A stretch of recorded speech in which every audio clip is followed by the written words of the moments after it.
There's a whole world waiting down there to be explored.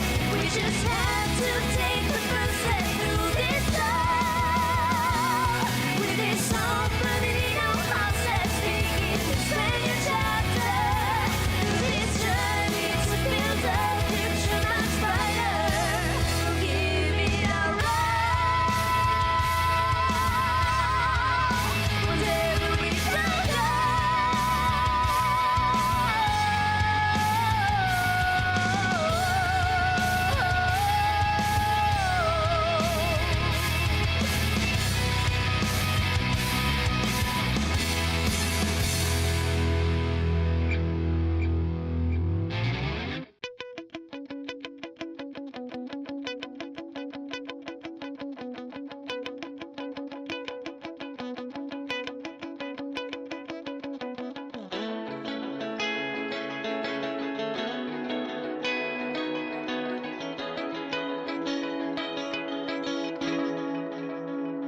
There's a whole world waiting down there to be explored.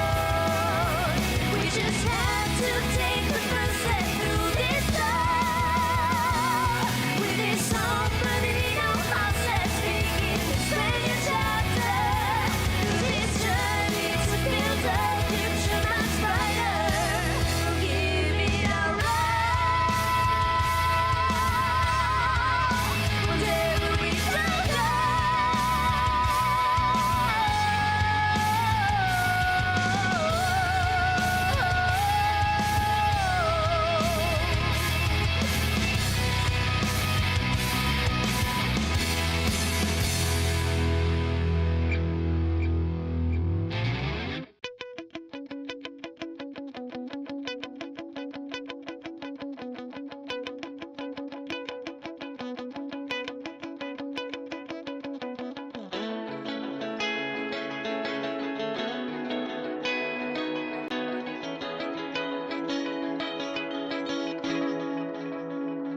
There's a whole world waiting down there to be explored. We just have to take the first step through this door. With this song burning in our hearts, let's begin this brand new chapter. Through this journey to build a future much brighter. We'll give it our all. Whatever we found out.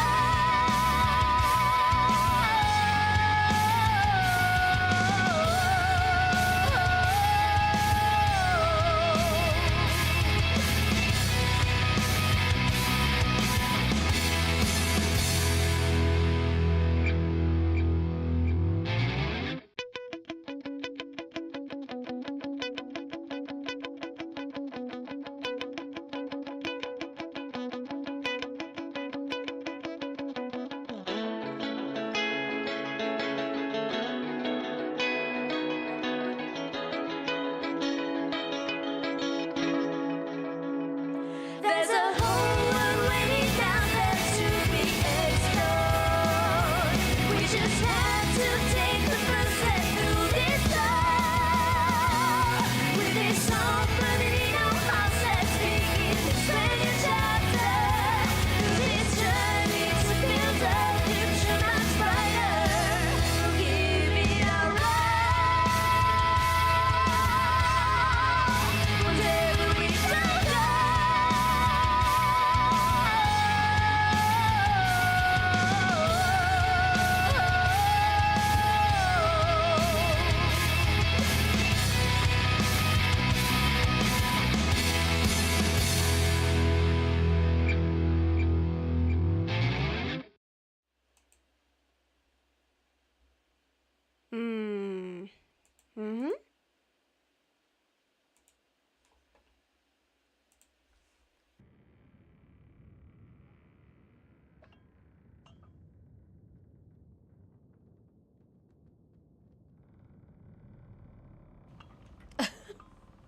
Alright, hi, hello, welcome, thank you very much for dropping by.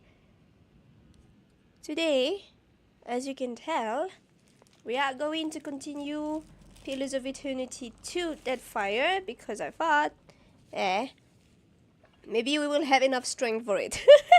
But I do not intend to like spend 5 hours here today. But we'll do what we can. Alright, so what were we doing? Learn that Elphus has been spotted near Hasongo Island with route high and outposts.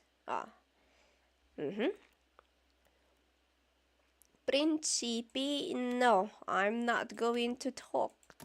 No.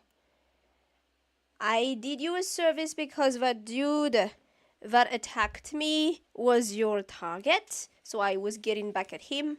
Beyond that, do not expect to use me as a tool for the Republic Valiant Trading Company. I don't care. I don't care. Royal Deadfire Company. I don't care. Head to Sayuka. Search for any sign of Remaro or where he's gone. Sayuka.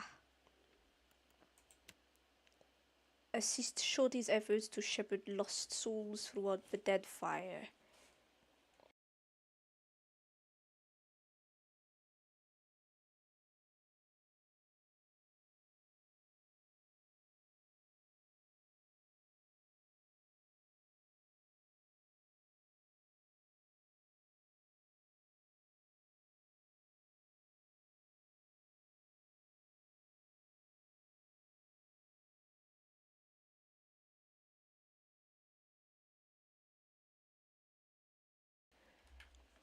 Alright.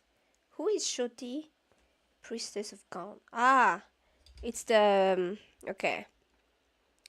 The one that made Adair, my bro, kinda uncomfortable. The light hit path. Look for Elafa in Hasongo.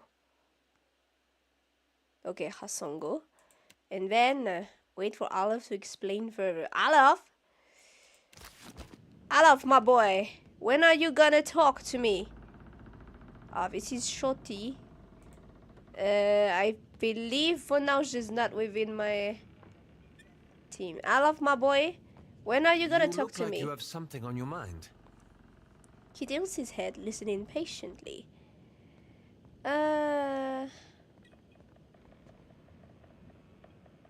Opinion on the Huanad Leadership Royal Deadfire Company. No, I don't care about that. I guess that's it. What's on your mind? Nothing. Okay, I guess let's get moving. So, it was... All aboard, approach Captain Seduzo. No, I tried, but... They gotta take care of their own problems at some point. Bounty. West of Maje Island. Maybe we could try to grab that bounty, because more money is always nice. More money is always nice.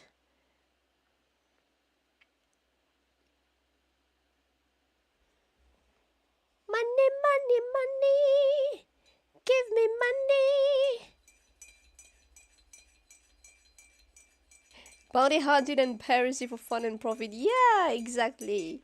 Also, hello, Beef Rob. Welcome. Thank you very much for dropping by.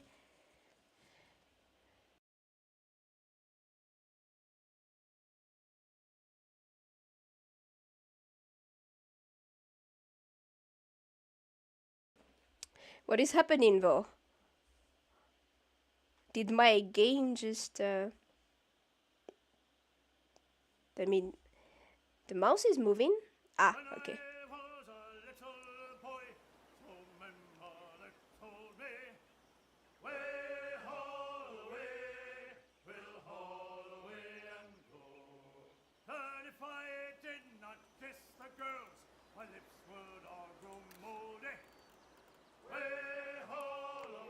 Vilarius at Port Maje.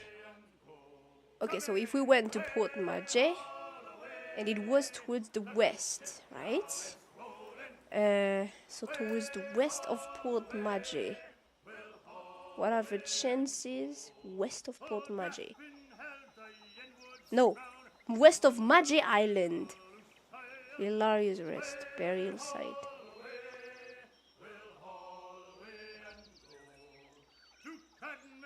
West of...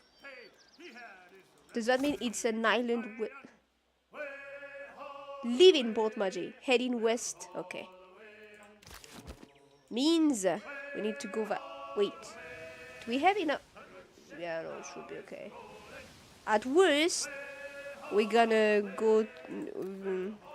at worst, we can...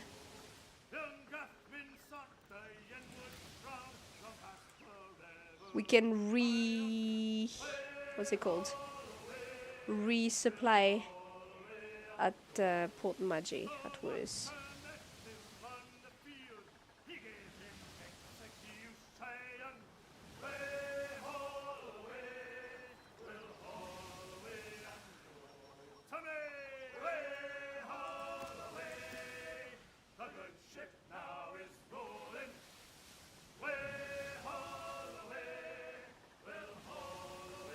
Looks like I'm discovering new islands. We're super happy. We drink lagers and had fresh vegetable. How fresh can it still be at this point? How are we? 80? It's -5 per day. Which means... oh, it should be okay. Let's see. At worst, we can just come back there.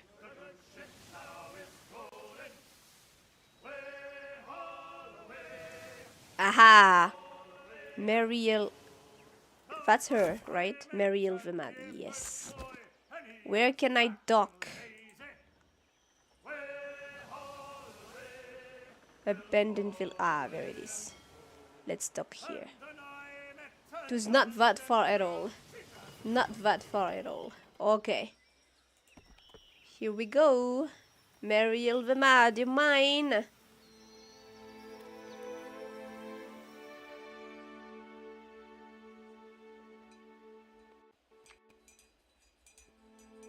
He said he was, if I remember correctly, the dude that gave us the bounty said he was gonna work hard on getting the money to pay us, so I hope he really is.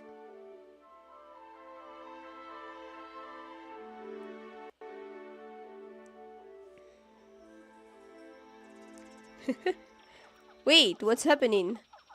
Curse of atrophy. Oh shoot. I forgot to...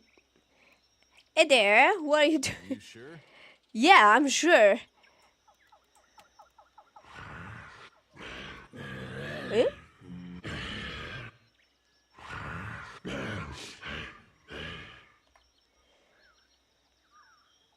Rusted construct.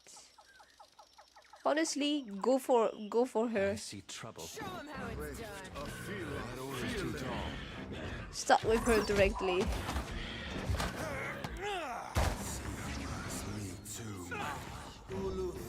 Whoop. Okay. I love how Nova Lionheart is just in the back here. Perfect.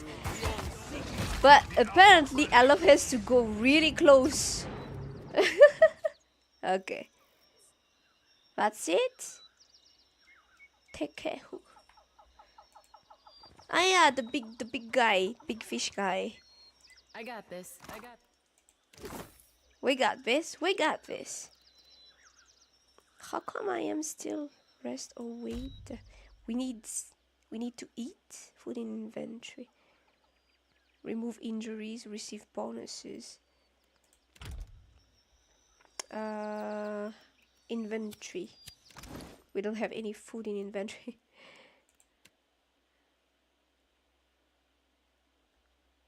Gladiator sword. Isn't that kind of good? There. Fine saber. Sharp.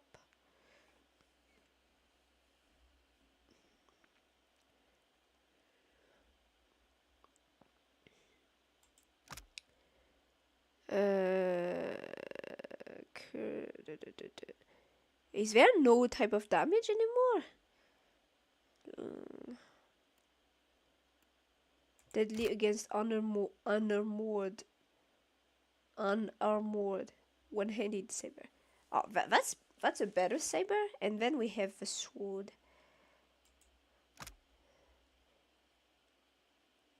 Blade is pitted and tarnished.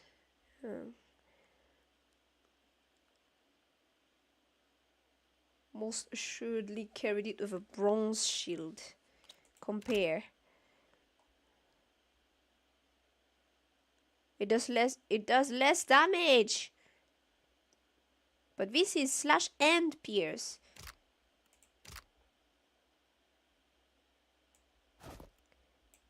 Grab that. Slash and pierce. No! There. Slash and pierce.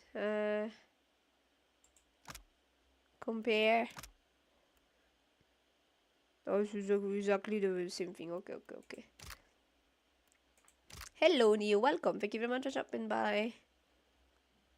Sword gives extra deflection if you use it with a shield. Oh, is that so? Oh, okay. Well, that's perfect then. Perfect. Okay. What else do we have? Frostseeker. Warbow two-handed. I believe I'm using a warbow, aren't I? Yes. Give me that. Min's Fortune. Saber. Who else has a saber in his second hand, I believe? Rapier. Is it slash too? No, it's pierce. Oh, so rapier is pierce. Hand mortar, parallax, fine pistol.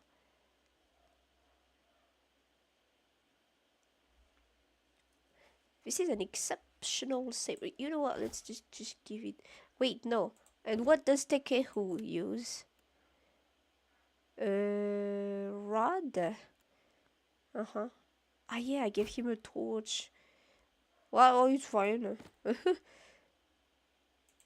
What if I gave him this here? Yeah, let's go like this. Whatever. It's not like it's anything that's gonna... Baron Grimoire. We're on easy. We don't need that much.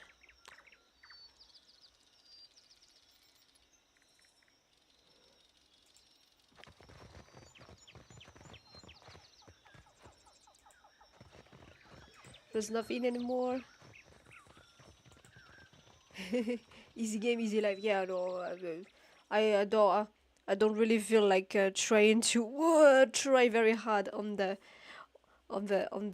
combat. I'm here for the story. To see where this is going, since this is the second game, this is a sequel. This game can get extremely sweaty. I can tell. I can tell. The colonial outpost before you is as silent as a crypt. Though its buildings appear to be in fine repair, you don't see a single living soul among them. In the town square, you find a sign posted beside the remains of charred bodies.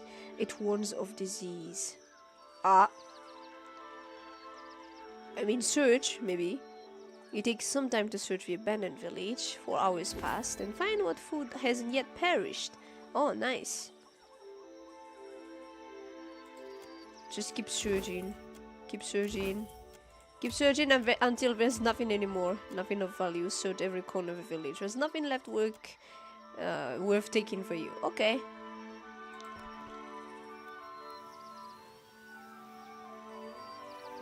Ah, yeah, I wanted to see if I could rest in the... Fresh fruits!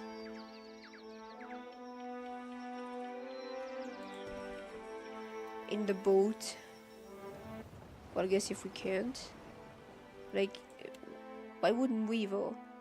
Literally, I have a cabin in which I could be able to rest, right?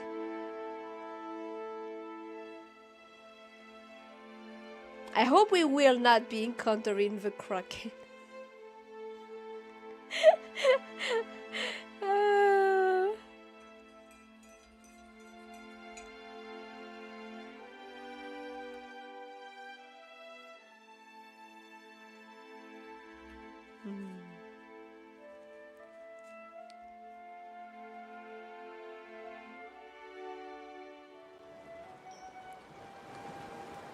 Oswald. Ah! Need something, Captain? Tekehu. Questions, Captain? Tekehu raises his brow and nods. The Gahanga royalty seem very taken with you. Between the crown and the guild, Nekataka has high hopes for Ngati's chosen son, I say. Tekehu smooths back his hair with both hands as he gathers his thoughts. If Ngati had not blessed me, Well, she did, though. I say the goddess touched me for more than enriching one tribe, glorifying one island. Tekehu bites his thumbnail and sighs. Poor thing, exhausted by all the free admiration. Can tell you don't want to be anyone's savior. Everyone feels underappreciated from time to time. You give people hope, Tekehu.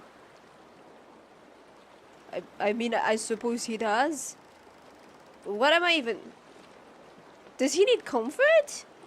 Eh? He seems to be very confident, though.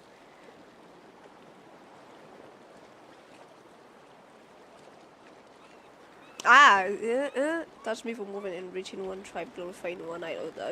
I guess.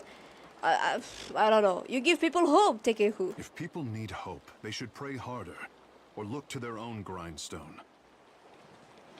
I mean, not wrong, I guess. But then again, that's not all there is to it. He gives you an annoyed look, holding it there for longer than necessary before tossing his hair with a gentle squish. Oh, wow. What is it with you guys? I'm just trying to be kind here, but if you don't want it, okay. You'll get sassy Nova. I say there is me, Tekehu, and there is the Tekehu others would make like a coconut husk doll. The more I try to be the Tekehu I know I am, the harder I am constrained. What say? He brings up his gaze to meet yours.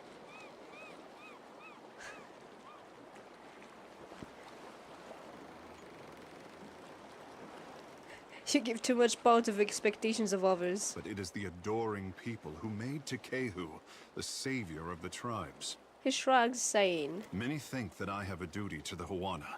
I say I am the only one unconvinced.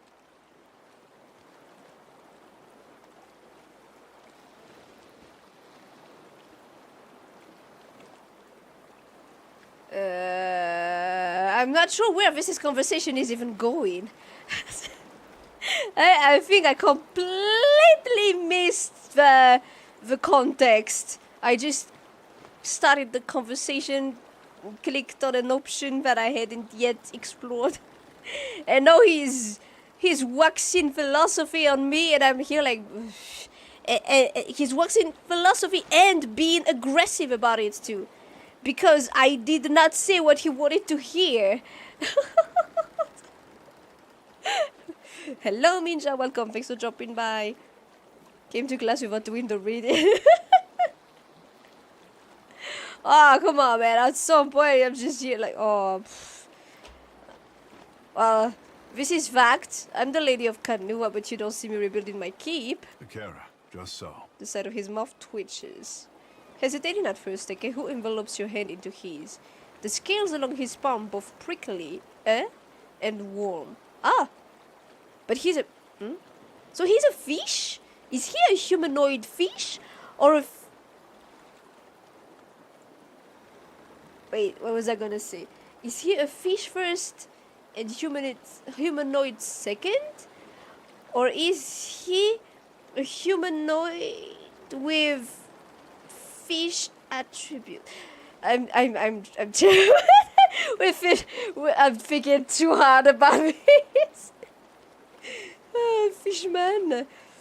When you're distracted and someone asks you something but you haven't heard the context. Yeah, exactly. Fishanoid human. Also, hi and welcome. Thanks for dropping by. He's a marine though, like, so he's a dude but has fish-like qualities. Okay, I see. Uh-huh. Alright, so that's why he's not cold. He's not cold. Ah, are fishes cold? Well, I mean, every time I I prepared fishes. They were cold, but probably because they were kept cold to stay fresh. We have spending too long on this. Just as it seems he will break away, instead he leans in closer. What is he doing?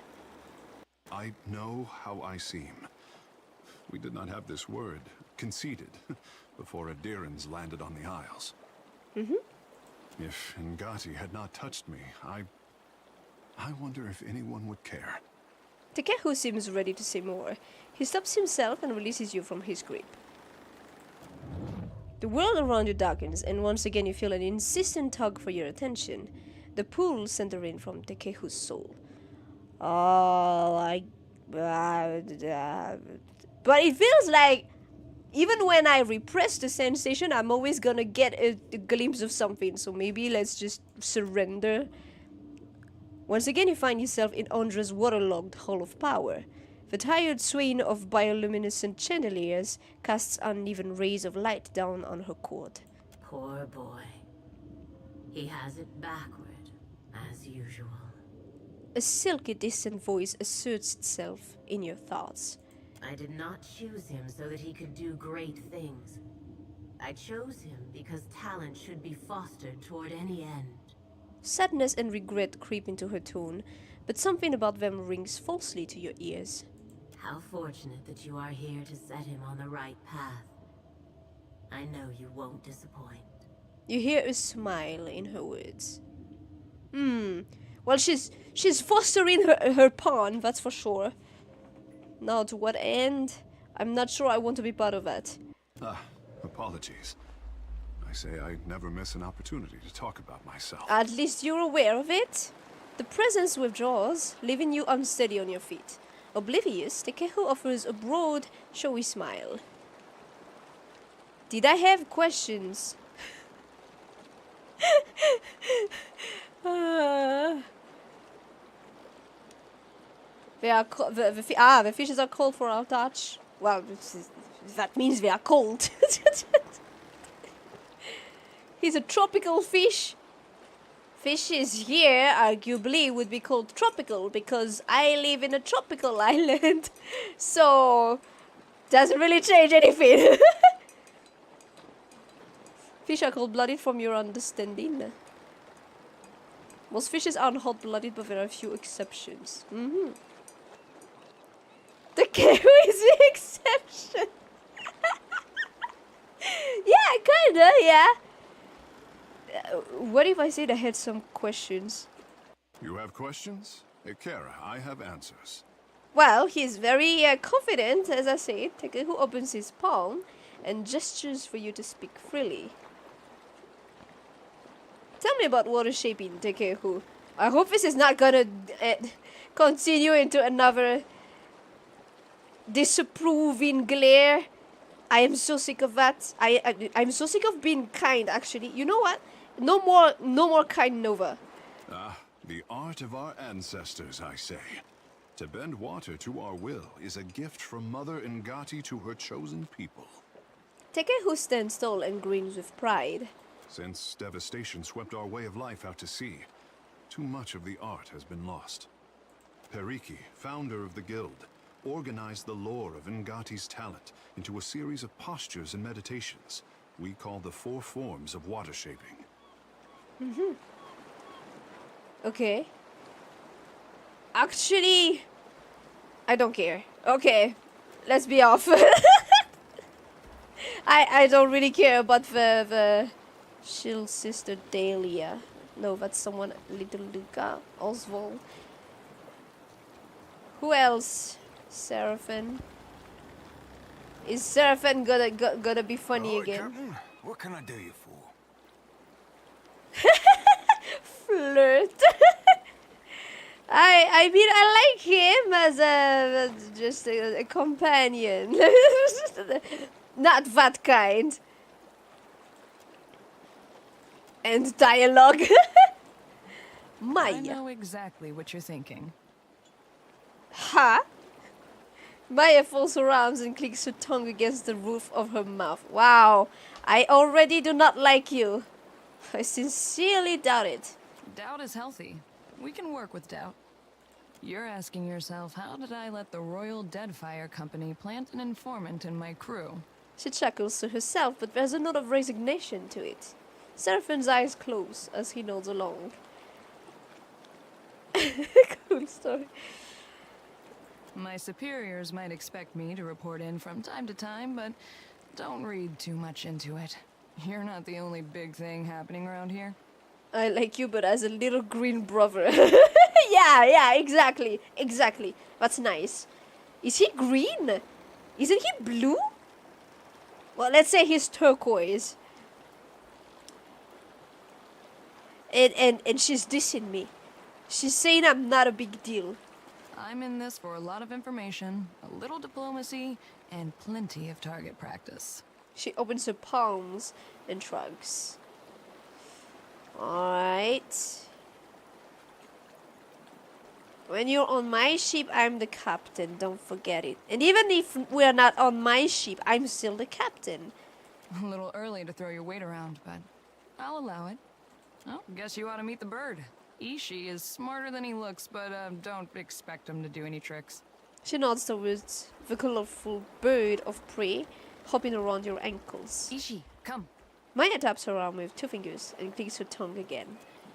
Ishida simply claws at the ground and investigates some bugs a few graceful hops away.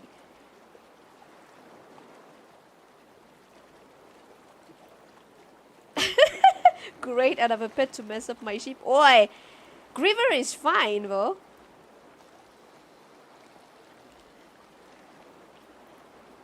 I mean, I don't think like the distinction when it's this kind of shade, I think between blue and green, there are some it's not really that important. I think he's in the middle. That's why I say turquoise. Although turquoise is not really the shade, but yeah, whatever. He's a greenish blue, see? He's a greenish blue or he's a bluish green. It's something. What you got one of the 2 colors, so it's fine. I don't think that's necessarily a colorblind indication. Click your tongue like Maya. Cocking his head, Ishiza turns to you with a mixture of curiosity and skepticism. Maya cocks her head and listens. Takes practice before he'll listen to you properly, but that's a good start. Before we get into deeper waters, I've got a question. Maya clears her throat into her fist. I might not like the character that much, but I really like the voice. You've got a ship and a title. Being captain means more than just wearing a big hat. A lot of tough calls to be made.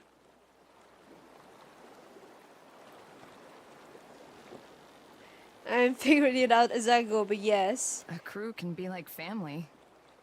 They can also be like a nest of squalling infants. I think in my case right now, it's more...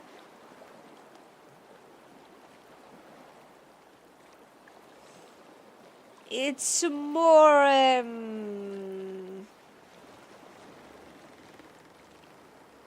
a bunch of unwanted kids, yeah. Let's say your galley cook was fixing to organize the rest of the crew into a mutiny. How would you handle it?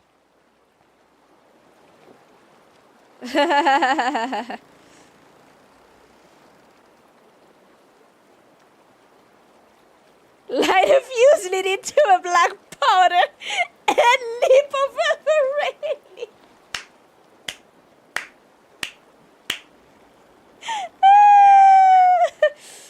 I'd kill her. Set an example for the rest. Terror is a kind of loyalty, as my first captain always said.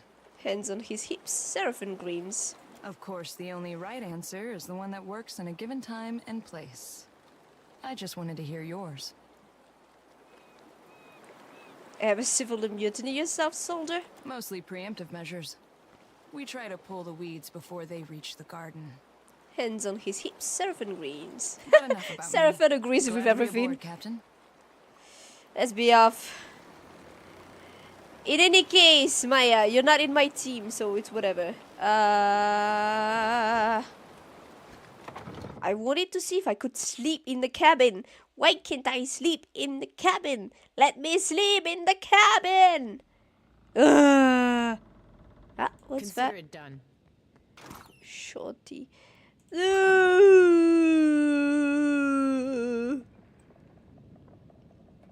bird lady on the team. No. She's not getting on the team. She's not making the best of impression. Like Sagani. Yeah, Sagani. Sagani, I liked her from the beginning. I am like that. If I don't like you from the beginning, it's over. My first impression is always the right one.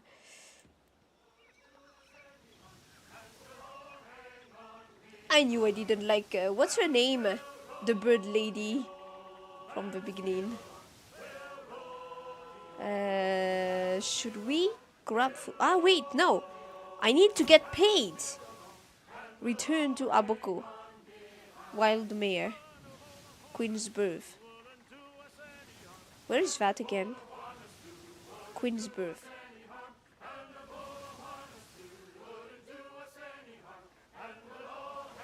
Queen's Birth.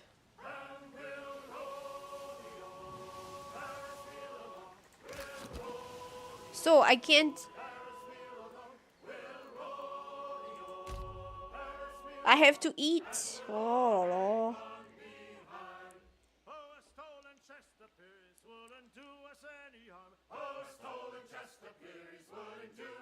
And what if we ate the stuff that the crew doesn't like? +1 might. Oh, +1 might is nice.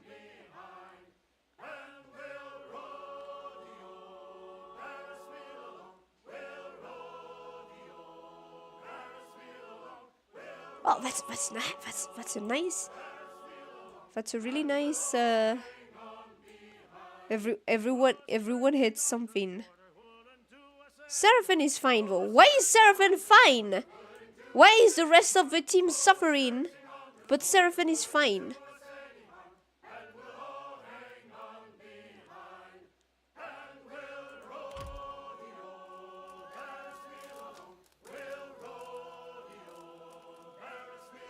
I'll just go like this.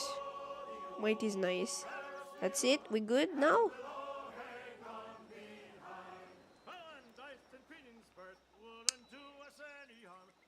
Where is Queen's Birth again? Why does this not tell me where that is? Mariel the Mad. Aboko at the Wild Mare in Queen's Birth. Neketaka? Okay. Thank you.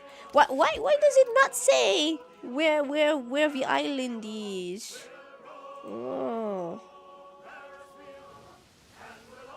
We'll resupply at Neketaka, I believe.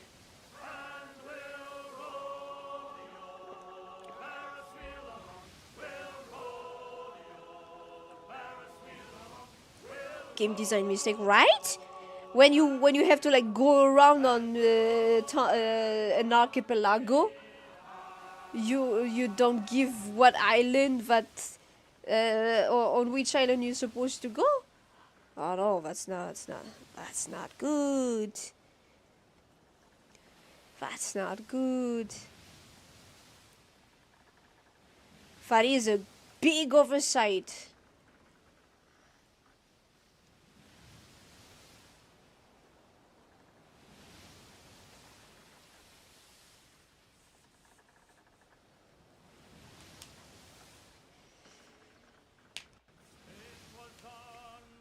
It took forever. Okay. Queen's Birth. Should we supply Tarlof? Hardtack, good old hardtack. No. We can buy rice.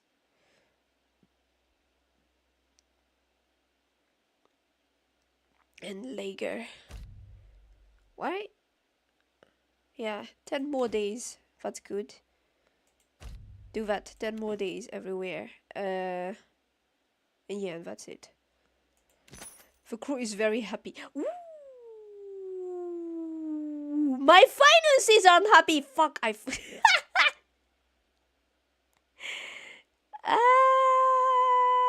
it's okay. Well, it's done. What's done is done. Ah, we can sell stuff. Sell stuff, Nova. That's definitely not large shield. Oh shit, there were large shields. That's probably something that I can just get rid of. Everything that doesn't have a... Get rid of it. Get rid of it. Get rid of it. It's okay, we're in easy. I just keep the shiny stuff. Yes. Yes. Medium shield. Yeah. Get rid of it all. Get rid of it all. Pistol. Someone has a torch, so it's fine. We can just go with that. Actually, can probably just keep one. Ah, that's probably something we can give to... I don't remember who was using something. I don't remember why I keep... large shield. One of the large shields. Flail. Scepter. Say I keep this.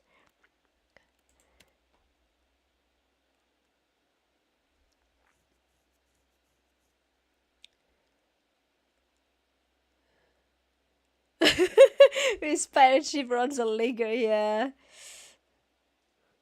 The world has an infinite demand for junk weapons and armor. Yeah, it's perfect. Just keep the shiny stuff just like a parrot. Exactly. Or a magpie. Masterwork soul. Can't go wrong. Let's just keep the shiny.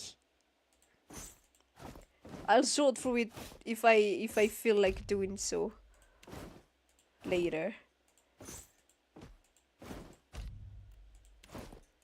It's funny because this definitely is the sign of us going around just stripping people naked. This does not have anything. This does not have anything. This does not have anything. This does not have any.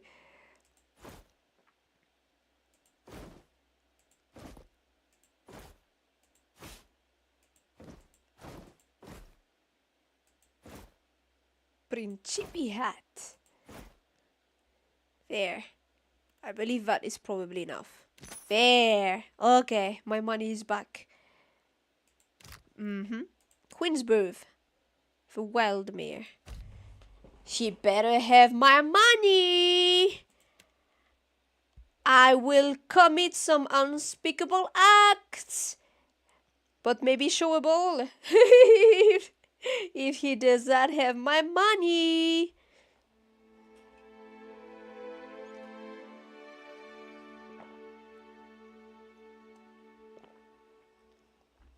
Reflex. It opposes most area targeting attacks. Or grab at characters. Makes sense.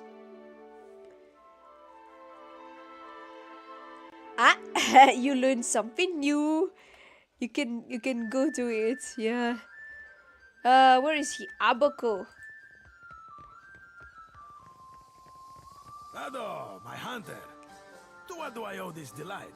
Abako raises his tankard and winks. Give Meryl's head. She joins the goddess of death in the beyond.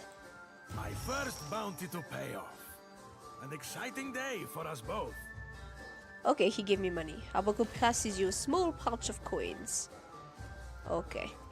Maybe it's not much, but as I make more deals, more pyres will be available, Ak? Okay. Do you have more? I finally managed to land the rights to a bounty of value. You may not like it. There is a thirsty drake who roosts near an oasis northeast of Maja Island. an important site for refilling canteens. The local tribes call him Purakeo, after a sea dragon of legend. Even so, they have no love for this water thief. Okay. Why is it always next to Maje Island though?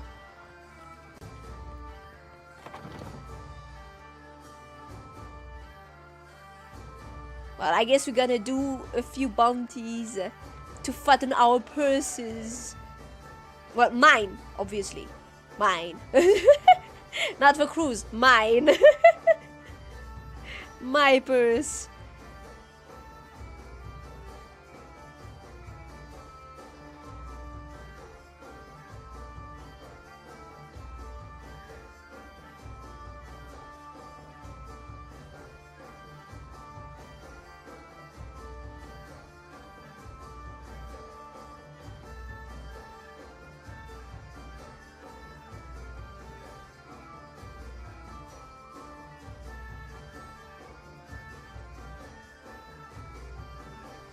The music is musicking.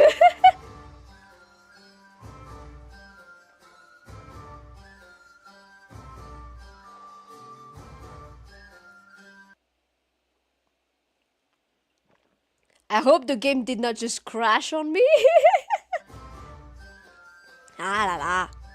Okay. Ado, safe travels. I thought Juana didn't believe in personal property. Yet you've brought quite the assortment of leather necklaces. Akira, just so. But not all of them go around my neck. In that case, perhaps you could remove them from my sleeping berth. Oh, it is no burden, my friend. You are free to borrow one.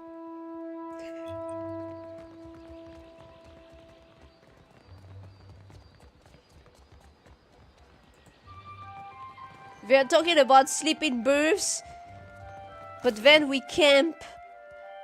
What is this? Why aren't we leveled up? Ah, we are leveling up. Why does Eder always go? Sure? No. You go in front. You go vanguard. Yeah. Raise your athletics. In the I guess let's intimidate a bit. Charge. That sounds like a good one to have. And launches rebuttal, pull an enemy to melee range. Yeah, do that. Sure. Some of us leveled up at least. Mechanics. Insight. I am very insightful. What is this?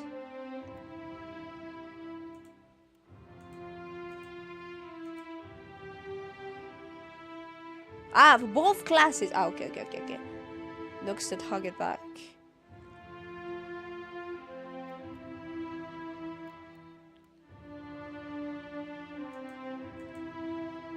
But this is just the Monk uses lightning fast movement.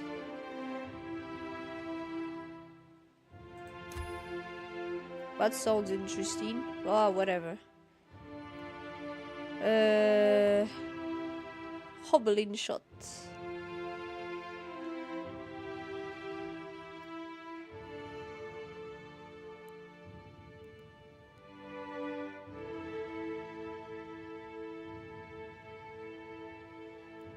Why is it the same thing? Ranger quickly dives to safe distance and gains the quick inspiration. Diving in towards a safe distance sounds really nice. Do that.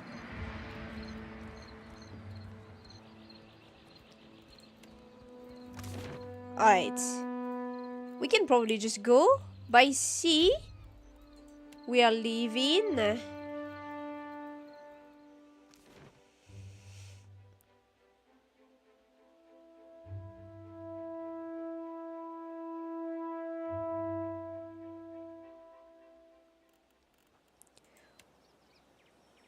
Wait, no. What was the next one? Purakal. Oh, is this northeast of Magic Island? So northeast. Is this it? Might be it. No, but that's just north, or not really east. Or is it?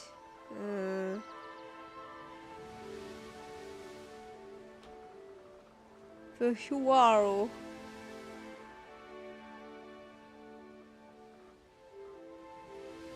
Ah, but I mean, this is Magic Island. This is just full north though.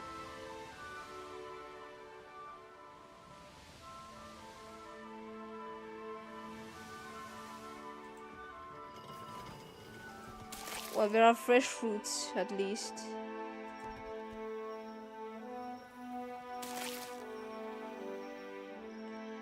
Water, but the crew is gonna be, oh no, water again.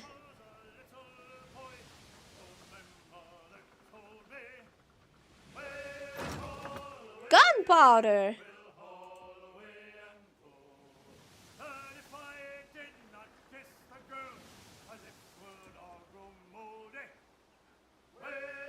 There's a shipwreck there.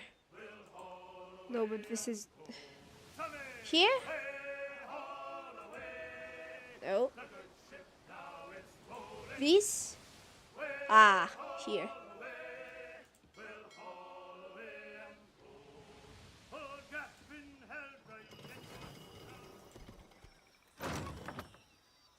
Medical supplies. By the way, we need to like put the... That's water. That does not make them happy.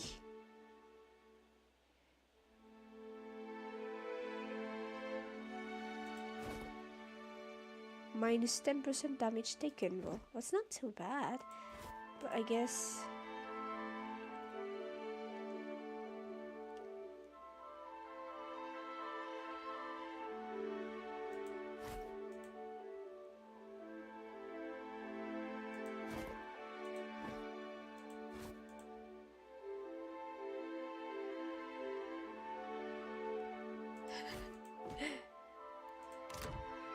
They're gonna cry at me. Oh no, Captain, we're drinking water. Do we only have cannons on one side? Yeah, boh, whatever.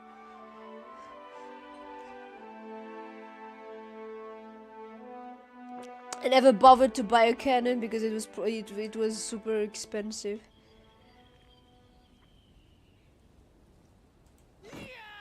There was only that one. Watch out. Woo!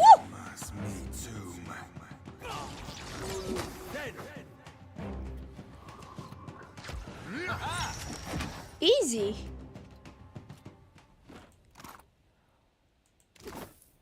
So freaking easy. Sigil of Darkness. What is that? It's so funny how he's like pop pop pop pa.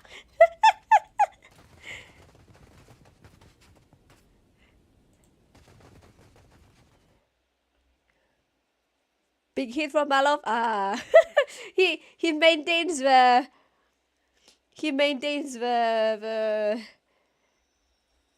good DPS status. More water. Fanged straight.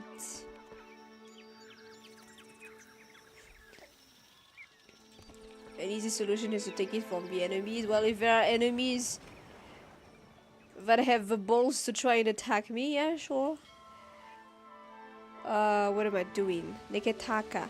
Cavern of Sartuktuk.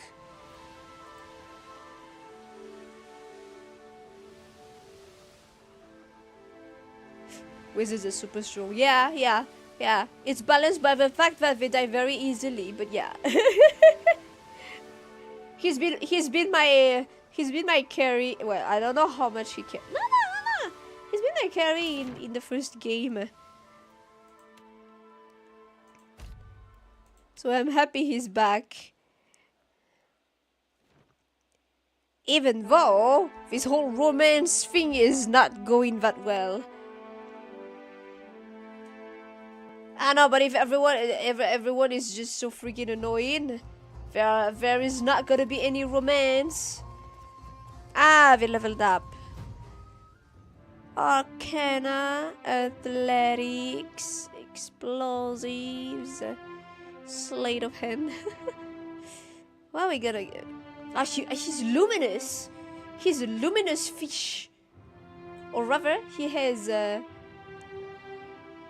luminous corals as hair. That's very interesting.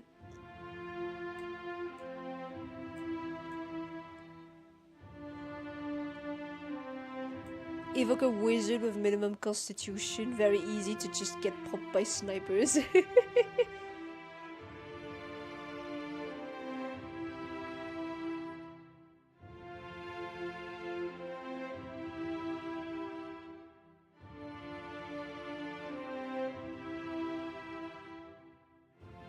That's why you have a tank, though. Or do the wizards have very little range? Because I noticed Aleph has a tendency to like advance very closely to the enemy. Or maybe it's because of whatever spell he was launching. Metaphysics.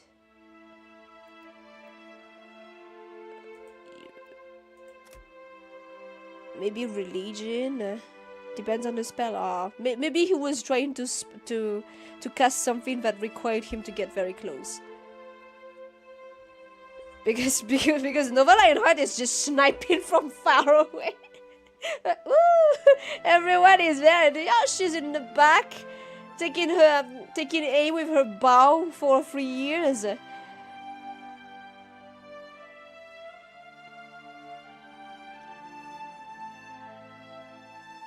I don't know, man. What are we gonna give you? Maybe let's give him a bit of athletics. Whatever. Chander. Ah, yeah. Drains electrostatic energy from the environment to create 3 bolts of lightning, causing shock damage to any in their path. No! Not the any in their path. Everyone is gonna die.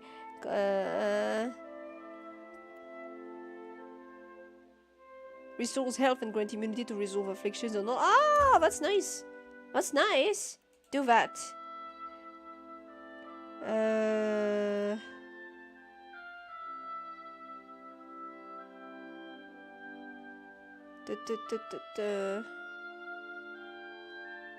Anyone near, but no. Every time I see that, no, we don't go that way. Since it's mainly AI, I do not trust AI's pathfinding. Draws on the healing power of nature, building robustness. He's gonna be more of a support character, I guess, because I have nobody to heal in this current team. I love my boy. I give him Arcana, even though probably we're not gonna use that. Whatever. Increasing their freeze armor. Burn damage to anyone who damages them with a melee attack. That might be nice. That might be nice, Elf. Because you have a tendency to die. Free spell from the target. Spell list. Oh. I don't know, maybe. Whatever. I don't even know if the AI is gonna pick up on that. It's just like, oh, that sounds nice. Is it ever getting used? No idea.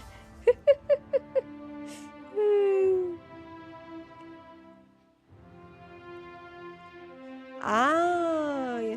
Right click for AoE won't do friendly tap. Okay. Well, if I remember to check that later. Let's give you more stealth, my boy, in the more bluff. It just sounds like something that makes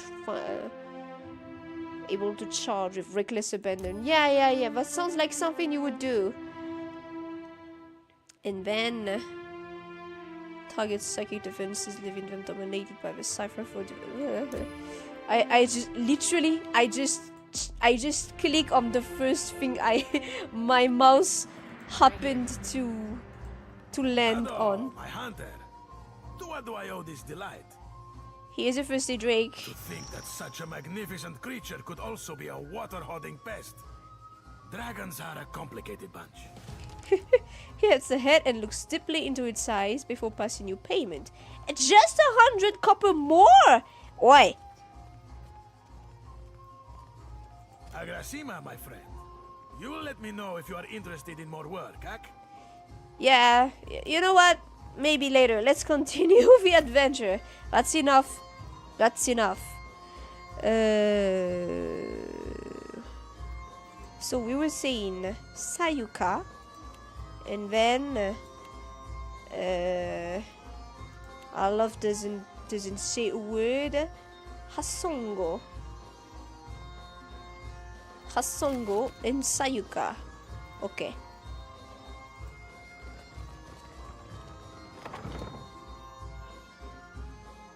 Sounds good, let's do it. Yeah, exactly. That's just how I vibe. This is just how we roll.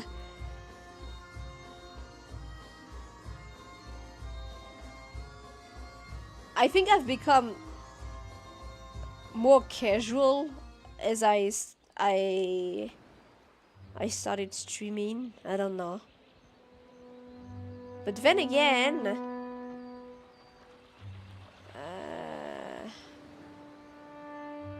why does it take forever to get anywhere here?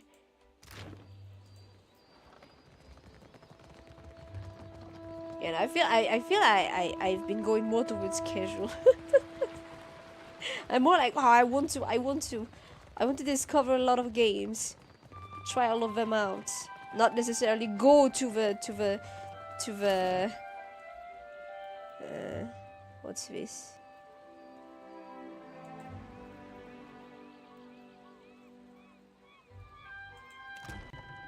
Ah, okay.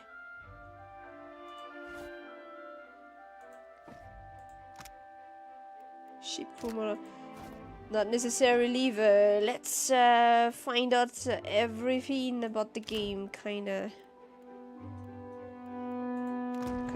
mentality anymore. Oh, we have so much food. For drinks, however, maybe we should cannoneer.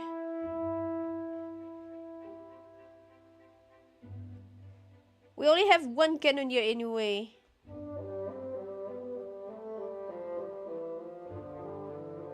Jibe 1 turn. Huh? Turn. Minimum crew 5.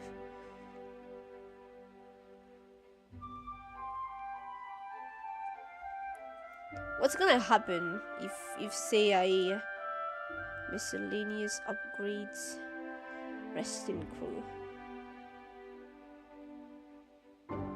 Port cannons. We'd need one cannoneer.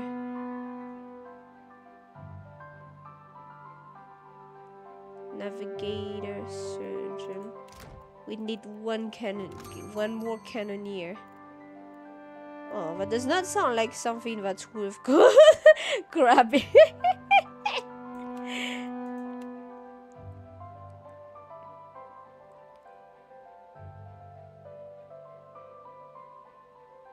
Look at this. It's so freaking expensive.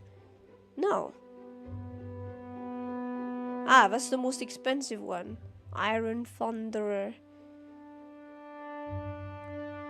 The wooden hog nose. Ideal range 150 meters to 400 meters. Damage 4 to 7.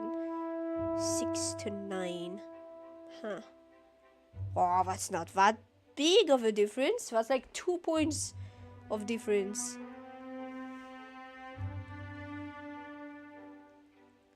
Can easily dump over 100 hours into this game. Doesn't leave much time for others. There's quite a few games like that, yeah. God, prices are outrageous, right? Oh no, we don't have money for that.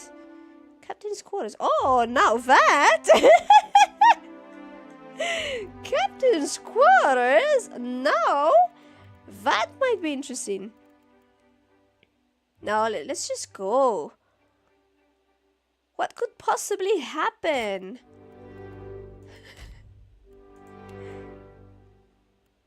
We're gonna encounter a lot of stuff anyway without whatever.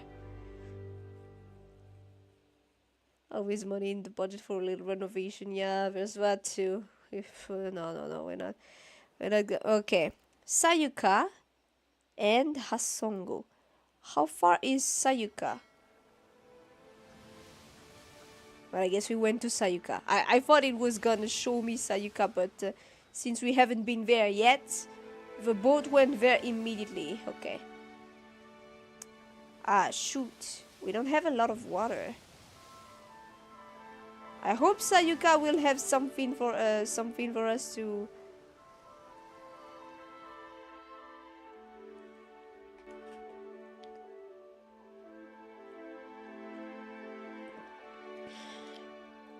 Fully automated self-driving boat.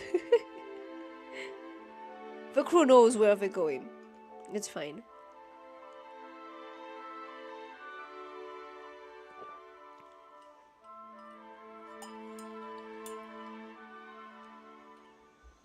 Sayuka. But what's that little? Okay. So what was it? Dawnstar we met. No. Udin claimed Remaro intends to resupply at Sayuka before leaving the Deadfire. Seraphin wants us to follow in search of the old pirate. Okay. Welcome to Sayuka. Did I learn effects of seawater temperature? Fleet Master's quarters.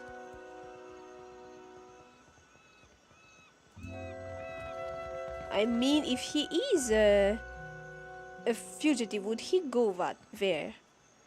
You find a man dressed in worn, dirty leather armor. His long, scraggly beard is encrusted with salt.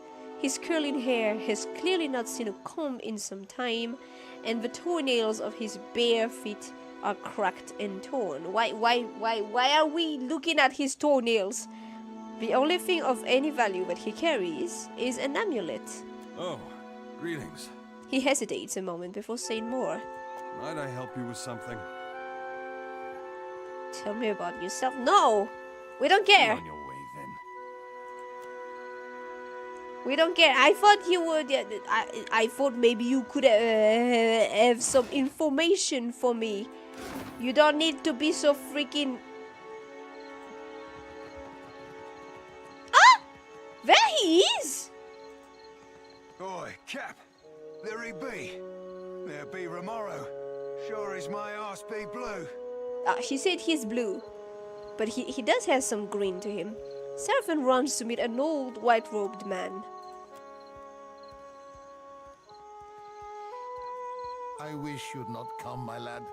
Pleased though I be to see you. Even Aldi's anarchists spare no mercy for mutineers. Seraphin breaks away and peers up at Remaro.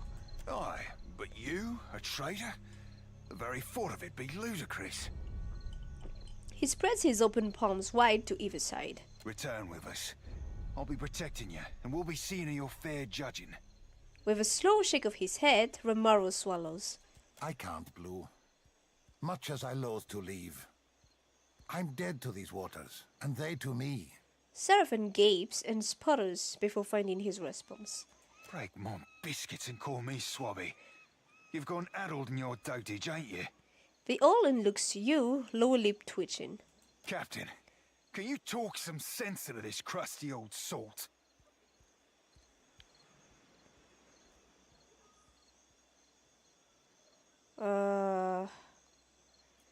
Why would you leave a Principe? The Principi have changed, and not for the better. Once, we aligned behind a common purpose. Deal.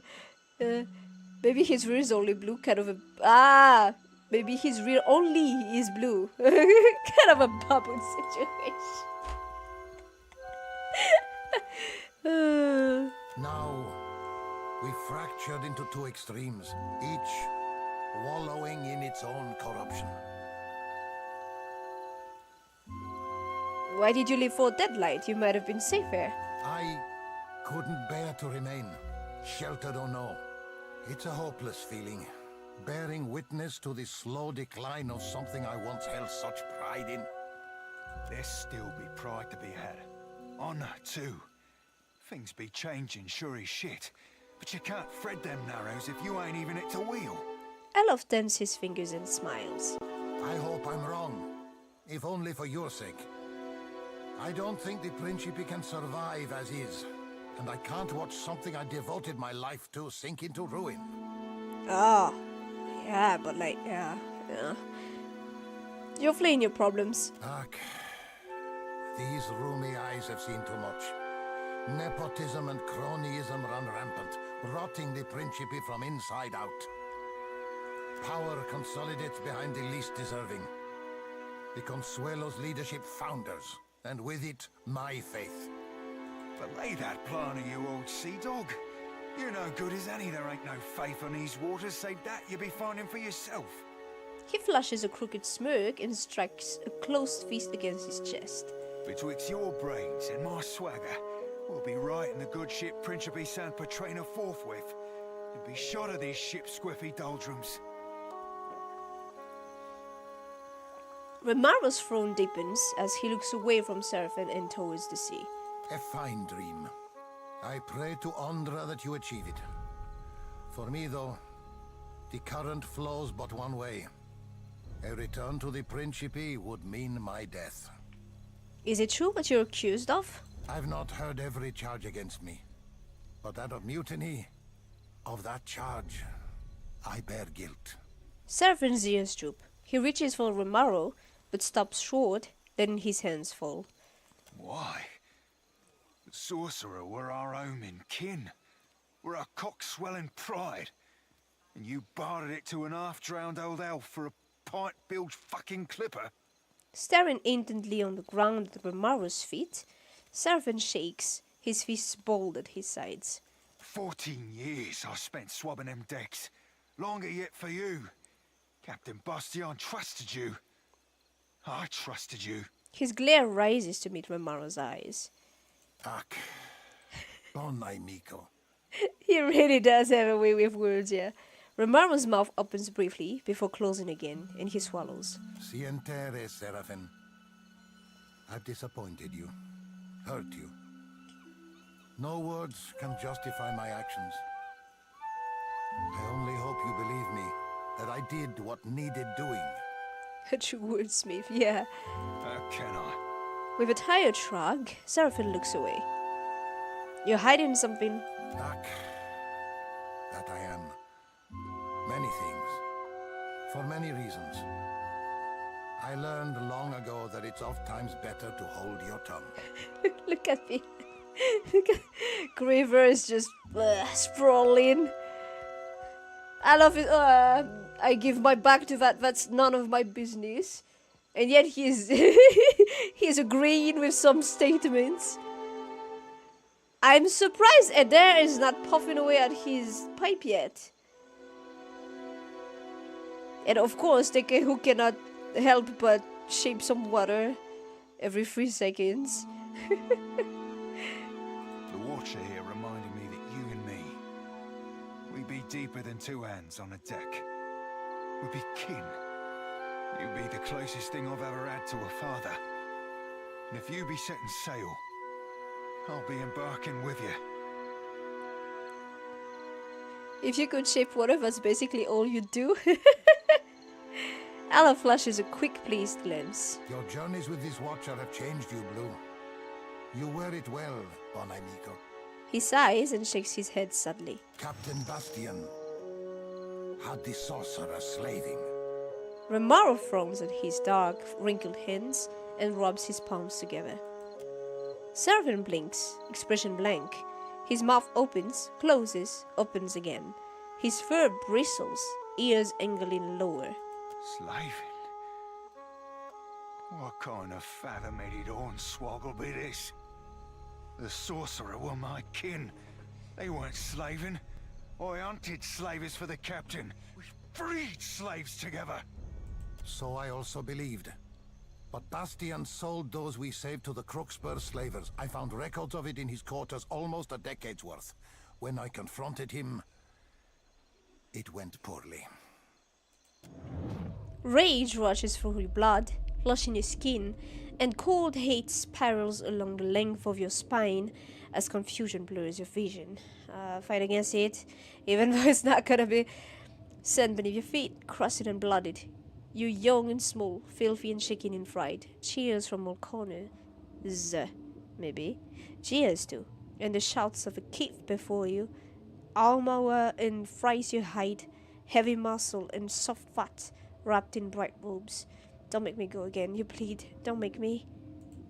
His heavy hand sends you sprawling in the sand to a chorus of jubilant applause. You bounce to your feet as the overslave boy approaches. You feel his thoughts, a tickle in the back of your mind. His fear, greater than your own. But what can you do? Only one may leave. You silence everything but the anger, but the hate. And it propels your snapping teeth and grasping hands. The blows, light but fast, and the other youth all screams. Sientere, bon amico. Forgive me. Romaro stands a bit unsteadily. I meant you not to know. To keep your faith in our traditions, to remain optimistic, a bright star within the Principe.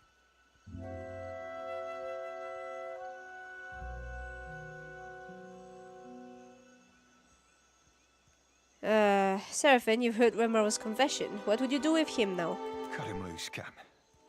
Aye, he did the Deadfire a fine turn by sinking them slavers. But among the Consuelo, mutiny means death. Better go on for a no. We'll leave you be, Romaro. Agrasima, Watcher. The Clipper will be loaded soon, and then we'll be away. Cores, Seraphin. Bon amico. Take this. May you have rare cause to use it. He provides Seraphin with a tightly wrapped package. Fire in the hole. Uh-huh. I hope we meet again someday. On calmer seas. Cores, bon amico. Seraphin turns away. Well, that's that.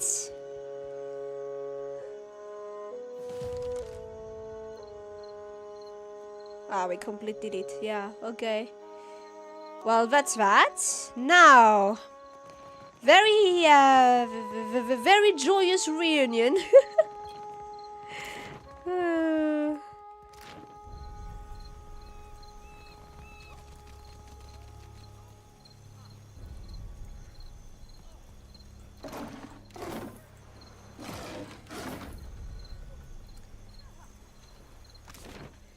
Alright, now,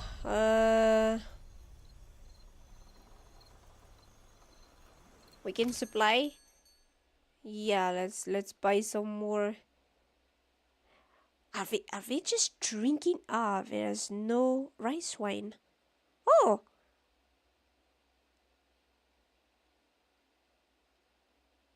Yeah, grab that rice wine. Should be fine. 50, yeah, 350. Let's go. Azuko, Aharu, they have exactly the same face. Are they twins?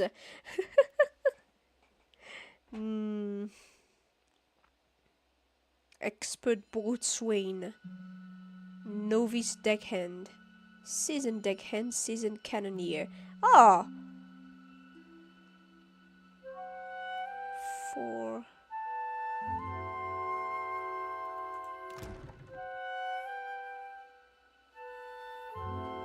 Ah, wait! This dude is a surgeon.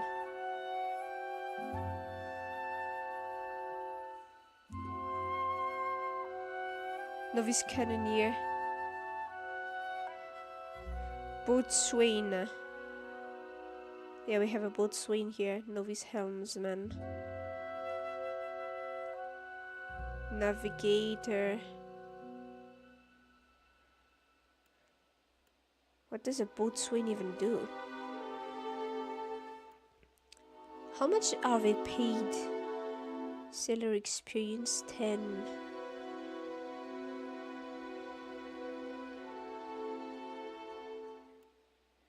Yeah, but like, we don't even have a second cannon. But we could grab that.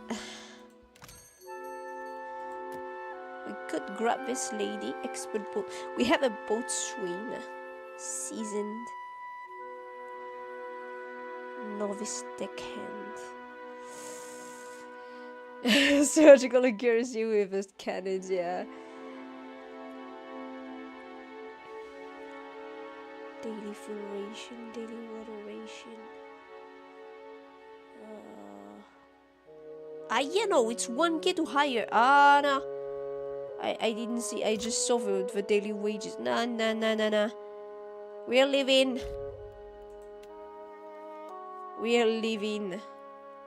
These guys look like they're from Avatar. Yeah, right. They do. Twins from Avatar. Okay. To Hasongo. Arak.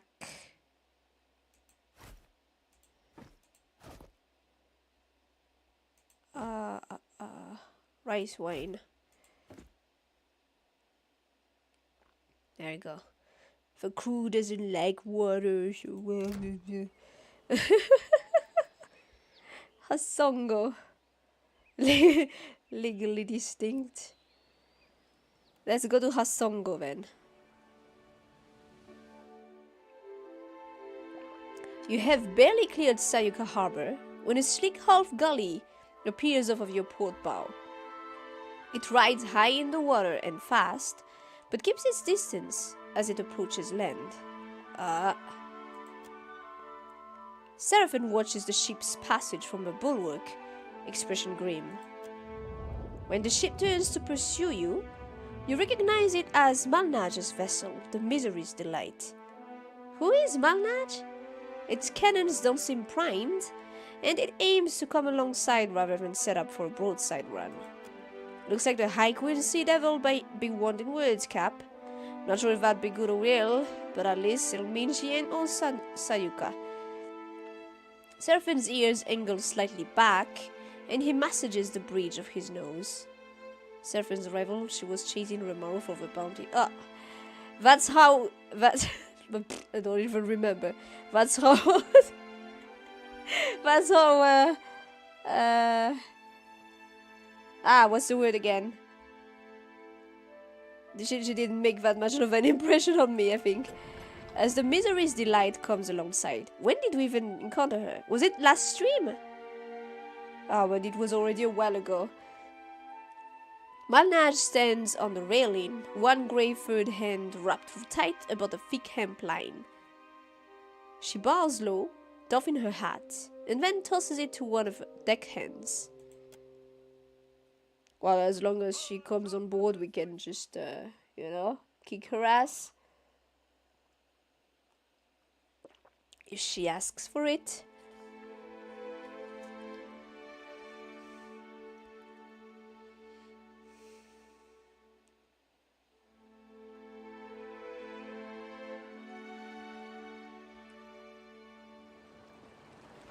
Here we go again.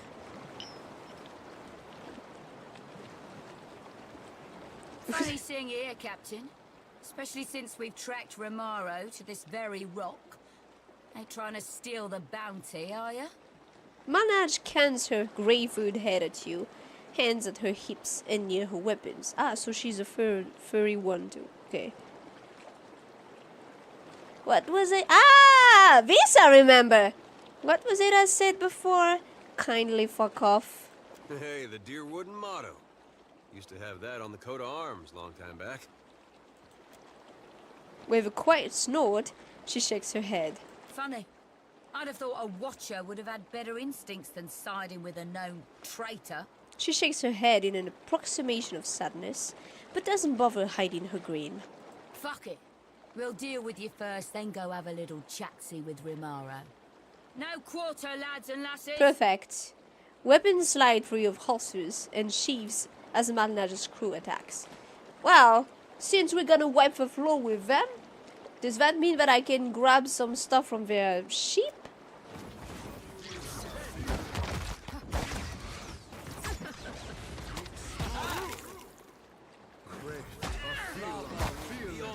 just have to try something else.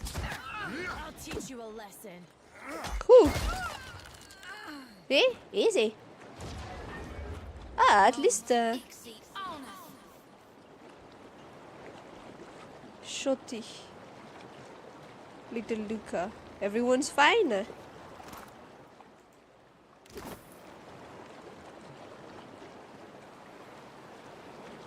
Everyone's fine.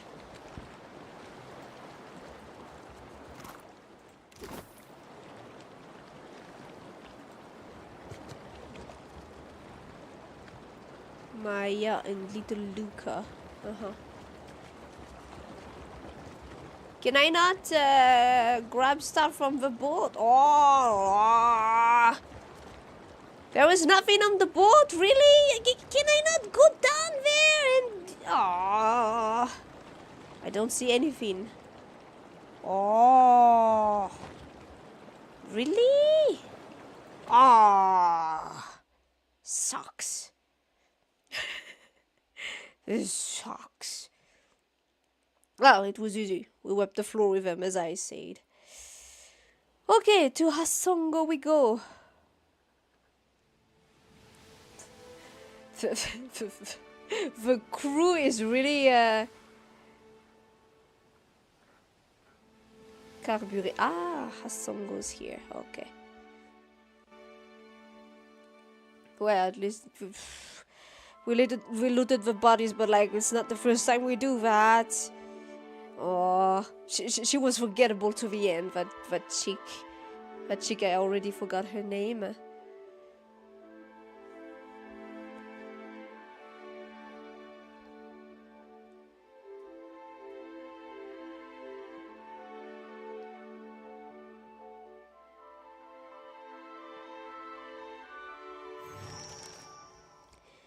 Okay. Hasongo. Oh, well. I don't get this at all. There was a Dawnstar settlement on Hasongo. A dare kicks at a few splinters of shattered wood strewn across the path.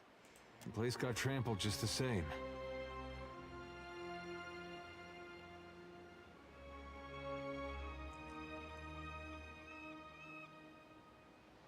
It doesn't seem to matter who he hurts, he does as he pleases. This is Wide Wen all over again. Only now we know it really is Aethys behind it. I'll tell you one thing. When we catch up to that unstoppable god statue, me and him are gonna have words. Lava better be alright. Well. Aethys... Whoop! Wait. What were we saying? This does not work. Change it up then. Coral Naga. Oh, Nagas!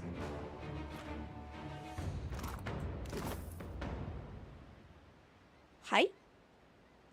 Did they get turned into stone or... Yeah. Into salt. The ripe stench wafts from the bows. A corpse is pinned behind them. Eek. What I wouldn't do for a mongoose right about now. Ah.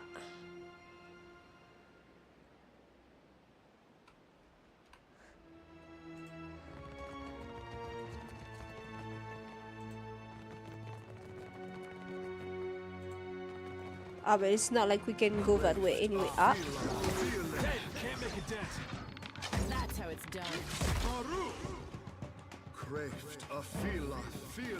It's okay, there. You're not supposed to do damage anyway. You're supposed to be the tank. Yeah. Tank is not necessarily expected to do damage. Well, what damage the tank does is bonus.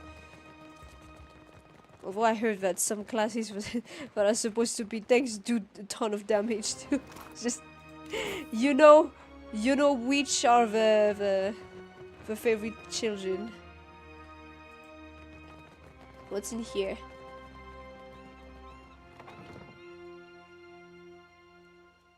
You just know there are some favorites out there.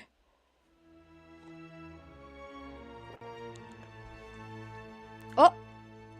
A Naumauer woman whirls toward you, her eyes wide and wild. Her uniform is disheveled, as is from several days' wear, and her breath comes in rapid gasps. With her are a few wounded soldiers and a huddle of commoners in dirt-stained farmers' smocks. Shut the door, quick, before the Naga get in. It's already closed, but her glazed eyes seem to be staring beyond it. The soldiers look up too. Their faces are drawn with pain and exhaustion, their eyes rimmed red and grey.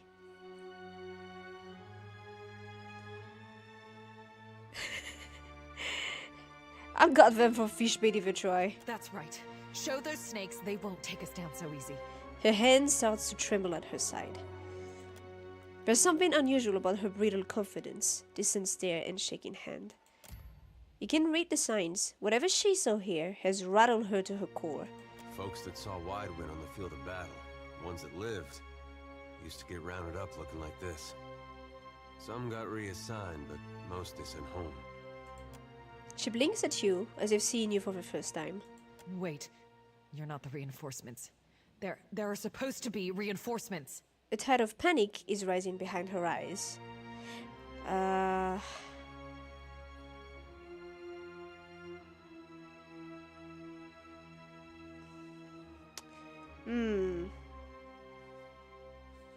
She's panicking though. And I'm not sure about... I mean, sometimes there are some people for which it works when you tell them to calm down when they're starting to panic. And there are people that need a much firmer hand. Since she's a soldier, maybe? Put yourself together, soldier. She flinches. I'm the storm-cursed assistant quartermaster, all right? I deal with rats and meal moths, not... Shame burns in her face. She tries to hide it by pushing her hair out of her face. The first thing was the Colossus. It showed up a few days ago, a week ago, I can't be sure. But it was huge. Glowed like luminous Audra. Her eyes start to glaze over again. She stares into the distance, her mouth slightly open. Her wounded companion, meanwhile, is staring suspiciously at the farmers. They shrink from his gaze. What happened next? The Colossus was coming right for us. Fleetmaster Ko ordered the gunhawks and cannoneers to take up positions. She catches herself, breaking off with an ashamed grimace. They fought. The rest of us were sent below, like cowards. She looks down at her hands, which she has balled into trembling fists. Focus, what did the Colossus do then? She stills herself. I heard cannon blasts, artillery fire. Felt the world shake. Then the water started coming in. We came back up, and the others were... I don't know. Like they'd been turned to ash. And the Colossus was walking away. The fort was flooding, where it had broken our walls, and the luminous Audra in the lighthouse had gone dark. It's an interesting thing that happens then. So, because he's sucking away their souls, and apparently it leaves her body just standing in place, but it's just ash. Where's this lighthouse? On the western side of the fort. It's a true marvel, a monument to Rawatayan engineering. Proof we can tame and transform this place, once we get rid of the scale bellies. Scale bellies? The Naga. Her hand starts to tremble again. She tries to cover it with the other. So the Naga were native to the place? They skulked in after, I know. once our walls were down. He scowls. Those of us who were left fought. But those cowards moved through the sunken hallways, ambushed us from below. And those of you who survived ended up here. Both Suhira and the angry soldier look away in shame. Those snakes are little more than animals. No match for trained Rawatayan warriors. He snorts. So the Rawatayan are very prideful then. But the big guy we were with was... rather open-minded. Well, he was more of a scholar, so I guess, yeah, makes sense. When the Hazanui's reinforcements get here, we'll strike back. He trails off, his gaze distant at the scenarios of bloody vengeance, no doubt playing in his mind's eye. And build our walls back up so nothing gets through. And double our cannons, so we can destroy that Colossus if it ever comes back.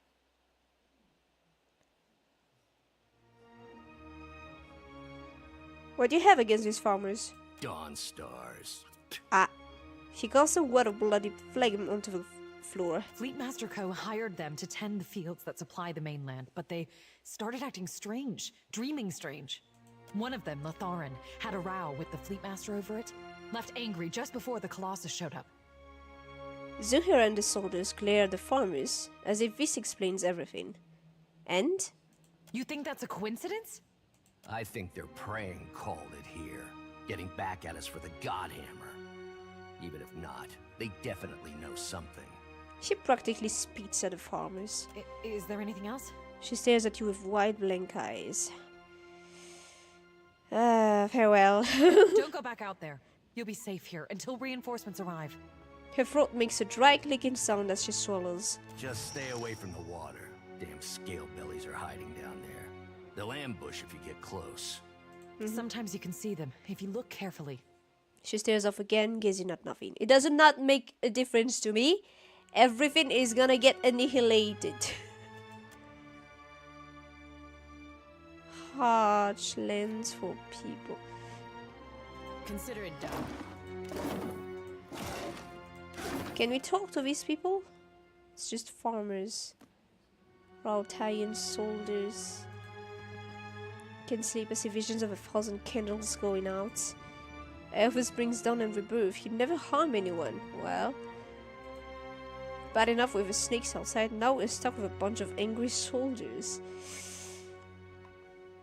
Sucks to be you.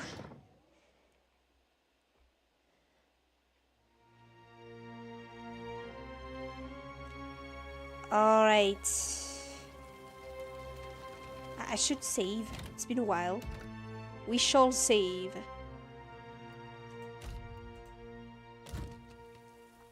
Even though the game does autosave from time to time, but yeah. We've got company.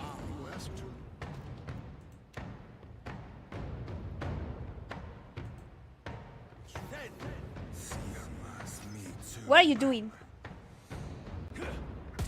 Where'd you go? Where'd you go there?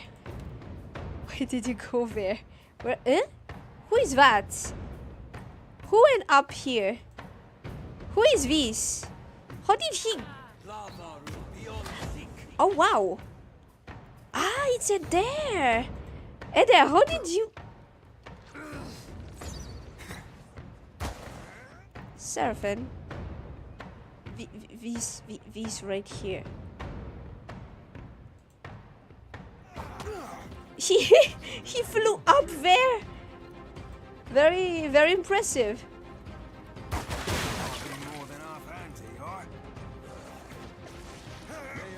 Candle in the night.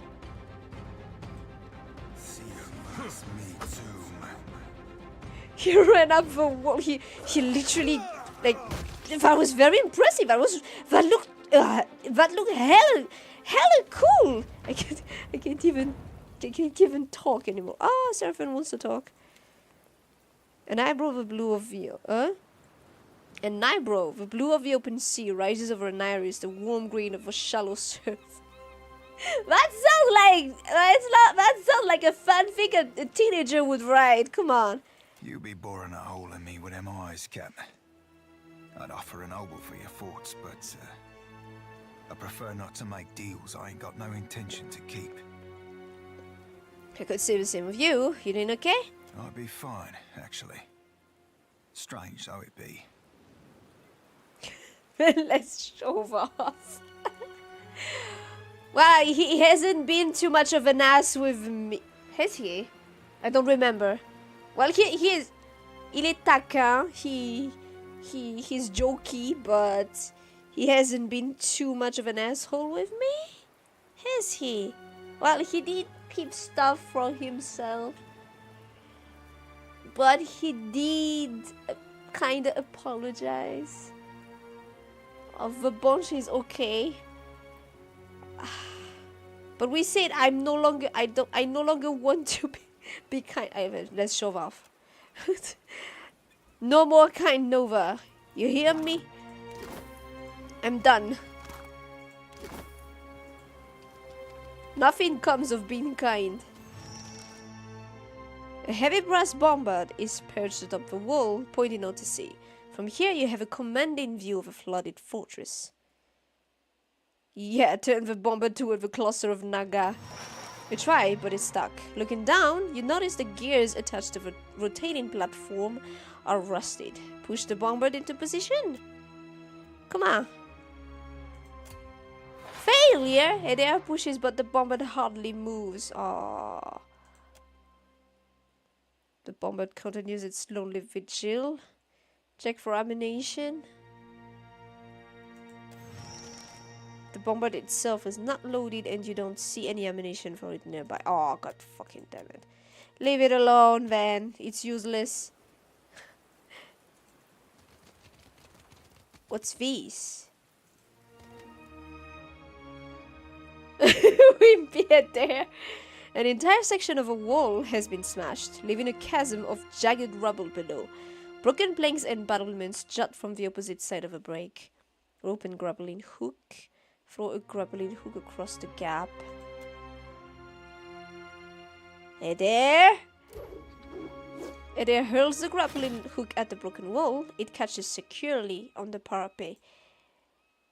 Okay. Cross. You shimmy to the other side of a wall.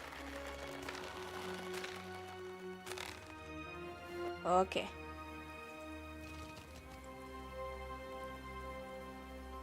Eh? And then let's go down.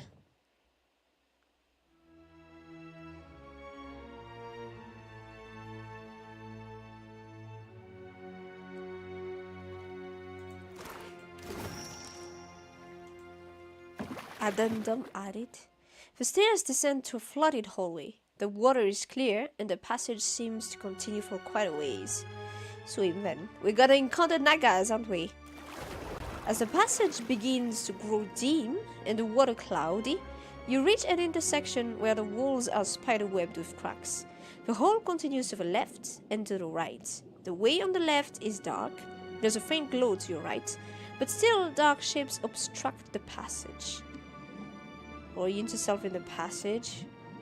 You find your own sense of direction tells you that the hall to the right leads west, while the road to the left seems to bend southeast back toward the docks. To the right then. You pull yourself past the corner and into a labyrinth of carnage. Debris from half-collapsed walls and shattered barricades close the tunnel. Corpses, weighed down by armor and bloated with decay, bob and hover in the open spaces. You kick off the rubble to propel yourself forward. Even so, the way forward is more taxing than you'd initially thought. Swim onward. Partial success! Oh. You press on. Alof appears to be struggling. Shit! Of course! If it's not Sagari, it's Alof! But by the time you notice, it's too late to turn back. The exit is still a grey blur when you see the panic in Alof's eyes. You grab one of Alof's trembling arms and pull your companion toward the light. You reach a wood-paneled wall with a ruined green banner when you see the exit on your right. You push toward it. Once out of the water, Alof doubles over and vomits a mouthful of seawater, trembling with exhaustion. Ah. Alof was injured. That's not new. He's not built for adventure. Yet he insists on going.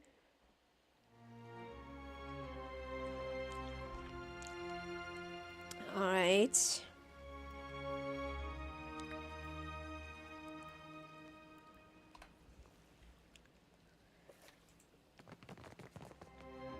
Grab stuff. Maybe we can give it to Alof. As long as he doesn't get hit in combat, she should be fine.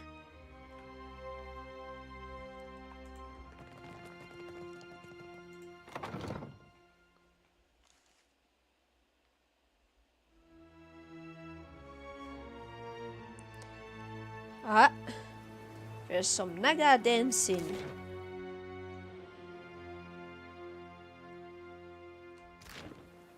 Wonder where Adair's friend is. Adair's lady friend. Ah.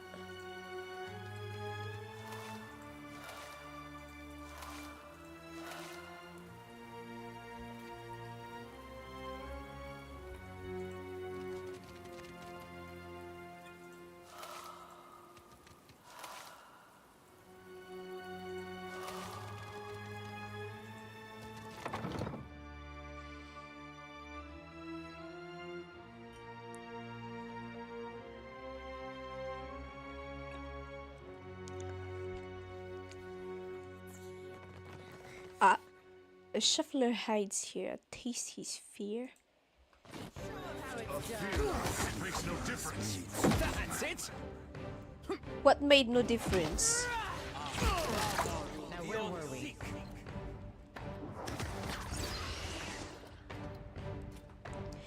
What's nice, you know, is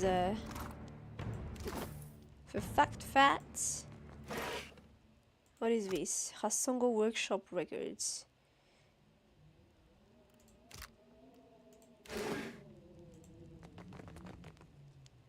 Mechanic skills too low. Oh no. I see where you're going with that. There's someone in there though. Well.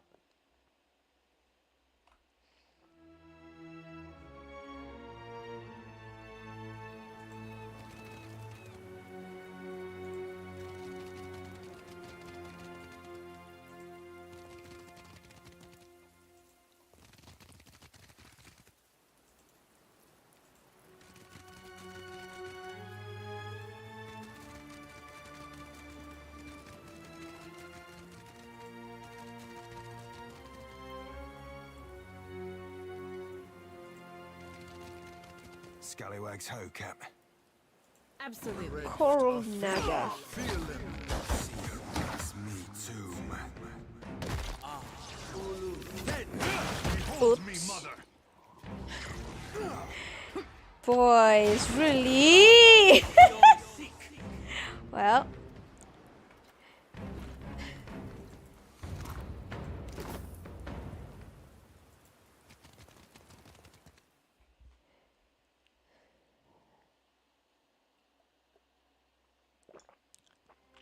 Someone had a bit too much AoE.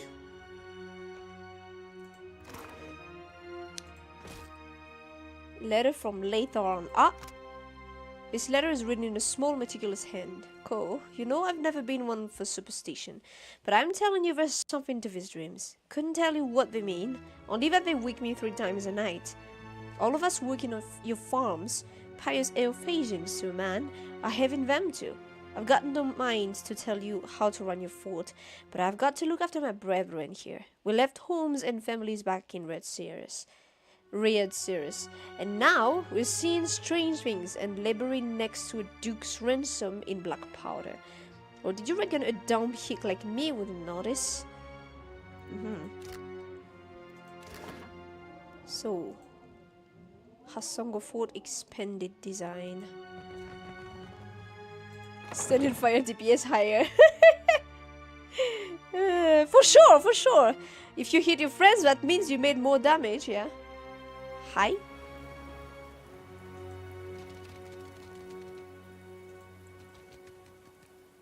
You remember the feat that made this stomping across Cadnua?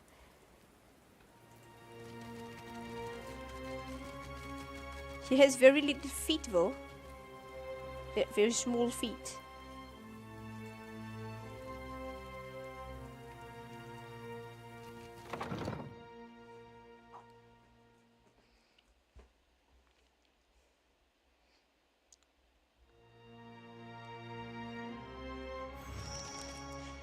The lighthouse is quiet, but for soft, sibilant whispers, there's a repetitive, incantory quality to them.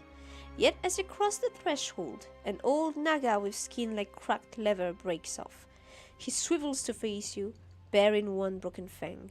The sea-striped fiends send you to uproot the tree of the gods, yes? Their blasphemy knows no bounds. Go! Carry a warning of what you have seen to the other shufflers. His tongue weeps from his mouth like a ripped streamer. I need to approach the Adra. Fool! See what the impiety of the sea-striped fiends has wrought. The sand-striped shufflers know better. But you others come, smooth-toned or furred or sea-striped, with blasphemous hunger. Now, foreign ones dig at these roots, and the deep hunter is with us no more. Now, the gods return to rain their punishment on these islands. Again. His pupil narrows to angry slits.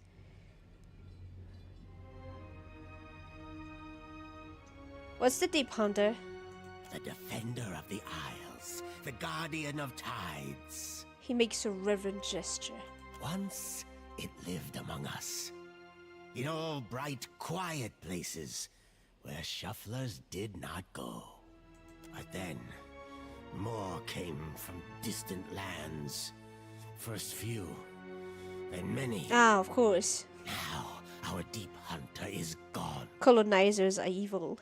He glares at you as though you're to blame. You're saying the gods have brought ruin on Deadfire before? He bears his broken fang in surprise. Do your stories say nothing of the many disasters? Of the shuffler nests washed away like foam? Letting out a deep sigh, Takehu raises a hand to touch his bra. Wherever we sail, the beaches and spires of lost Ukaizo travel with us. He clasps his hands with reverence. Many generations ago, the sand-striped ones built great hives across the islands, and bastions around the Adra roots. At this, the others hiss angrily. Sandstripe, you're describing the Huana. Their ancestors, yes. Their meddling displeased the gods. So the gods smashed their works with heaving volcanoes and crashing waves. His beads and bangles rattle as he brings his hands together in a loud clap.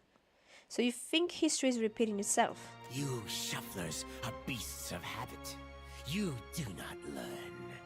You do not change. But you do, apparently. You cast off your sheddings by night, only to put them back on at daybreak. You wrap yourself in filthy, worn-out things. He's like, you shufflers, but you are sliverers? How much of a difference is that even? A tremor of disgust ripples through his body. Our ancestors hid deep where the waters quenched the fires and muffled the storms.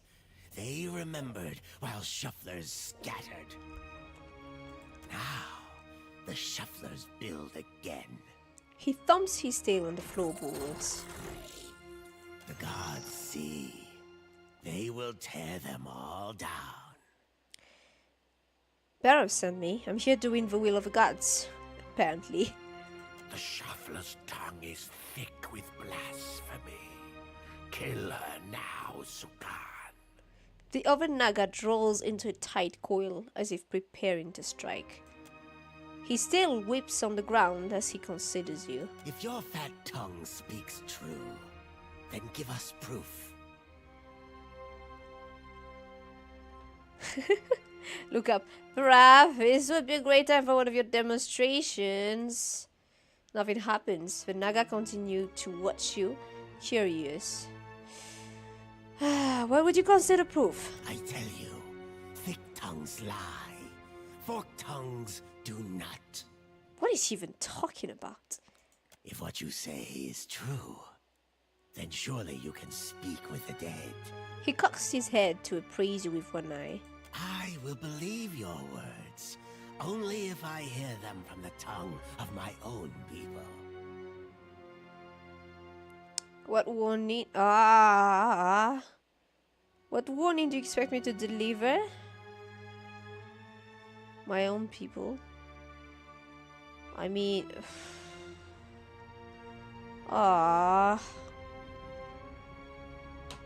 Just attack. No one stands in my way. If a creature's hiss and advance on you, things, but honestly, what even is the point?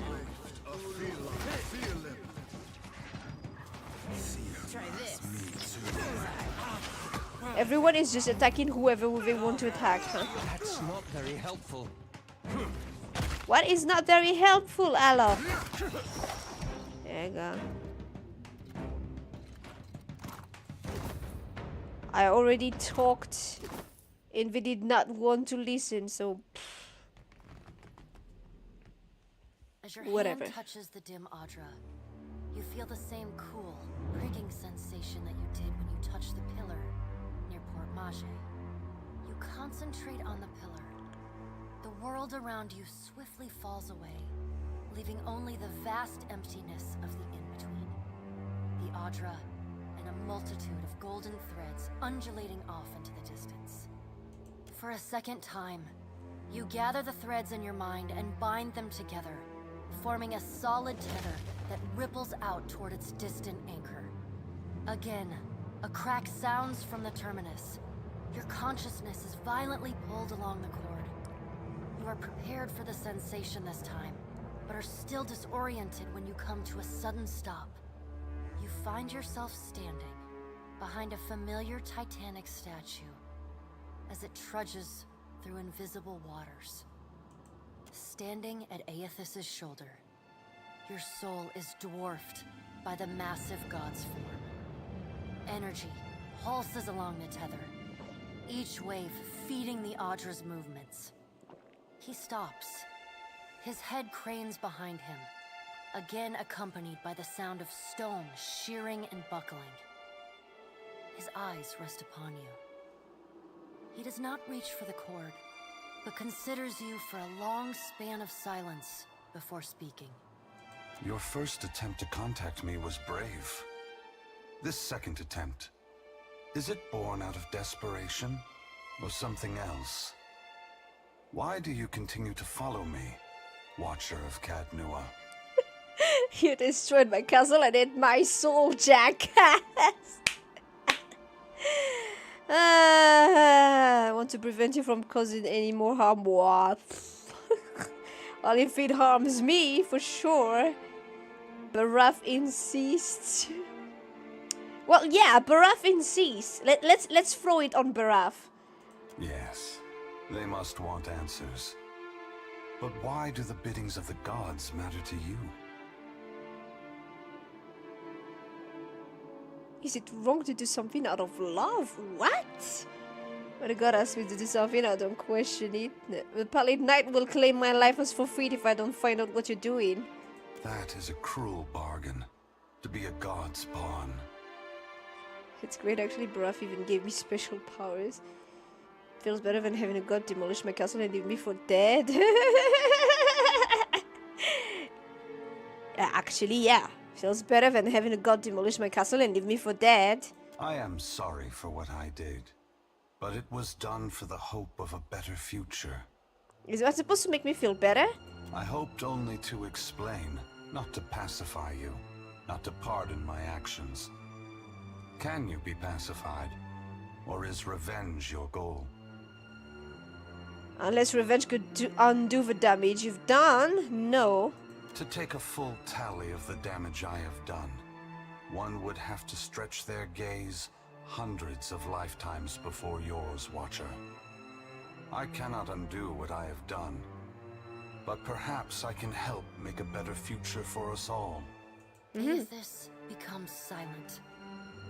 You can sense his presence advancing back along the cord between you. His energy flows over your hand. Tendrils of light probing into the air around you.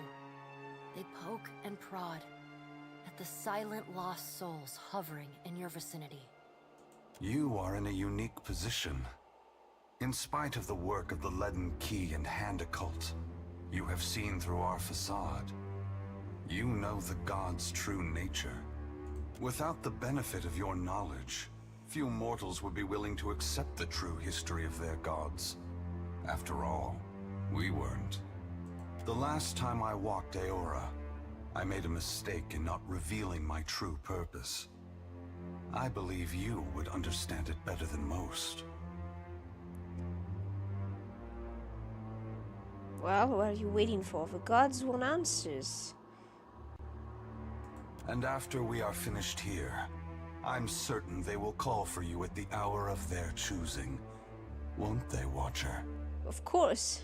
Yes, I will tell you. But this is come not on. the time. The plot has As to I take continue. this body farther from the lighthouse, the tether grows weaker, and I have already tarried too long. Soon this link will unravel completely. If I have not reached my destination when that happens, I will need to pull more souls from your world. Where are you going? I will meet you there. The edges of Aethys's massive form blur and dissolve. The huge figure retreats from you, As it moves, the tether begins to rapidly unravel. As Aethys speaks, his voice sounds garbled, fragmented, and distant. If you would know more, find me at the Ashen Maw in Margaren's Teeth. I must rest there before I begin my final work. When I leave that place, you will not be able to follow. Before I go, I should return some of this to you. I still have need of the great power of your soul, but I can spare you this portion. A pulse of energy moves back along the golden cord toward you. It feels familiar, comforting, even before it contacts you. The energy washes over you, flooding you with feelings and memories you had thought long forgotten until they settle back into the cracks of your soul. And then the tether and cord snap. Aethys' figure evaporating into dust that mingles with the endless gray expanse. Heat rushes over you, and the uncomfortable sensation of the Audra Pillar's presence cuts off. The gloom of the in-between is pierced by the light of the living world.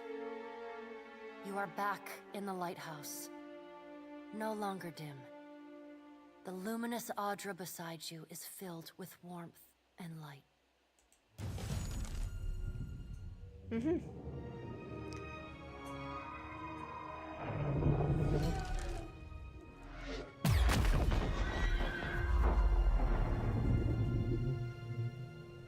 Why is this back up for? Okay. 27k. Ah, that's not nothing, I think. Is this going up or down? Ah, it's going up. Lonely cat. There was a lonely cat. Corlagon. There's Adair puffing away at his pipe.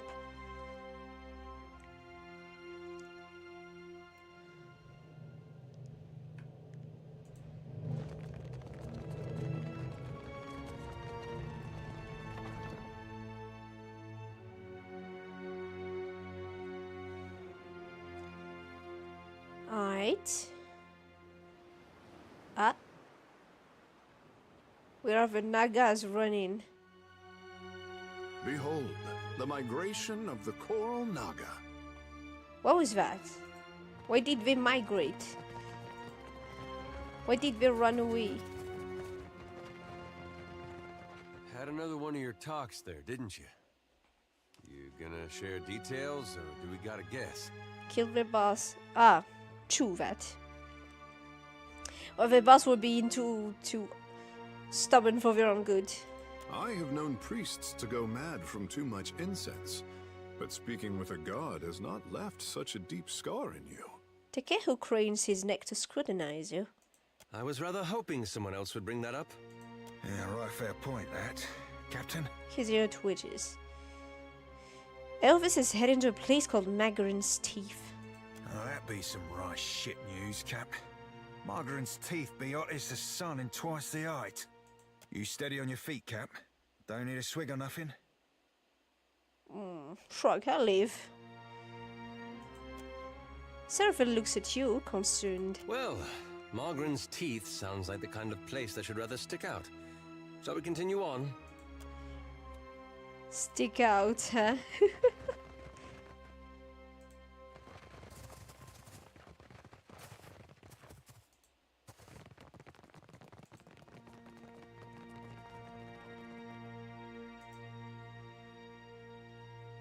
Loose masonry mars the southern wall of the gatehouse. Some of the protruding bricks look prominent enough to climb. Yet the stonework feels slick with sea spray and slime moss. You estimate a difficult climb and a dangerous fall. Look at Alof just... Wait. How much do we... What are the chances of Alof just falling down to his death? Climb down the tower. Suppose we could rest a spell. Ah, you're halfway up when you hear a gasp above. Looking up, you see Alof holding feebly to a jagged stone. Ah, what did I say?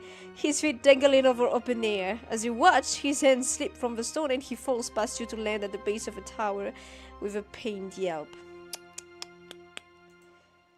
Alof was injured. Ah, my boy. My boy, my boy.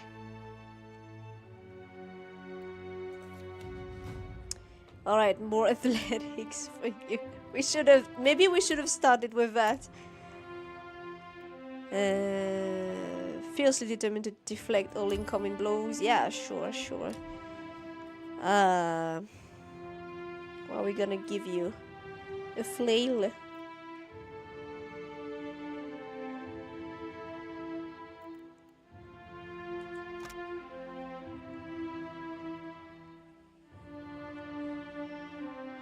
But that sounds fun. Give him flail. Give him a flail. And I need to like actually give him those things.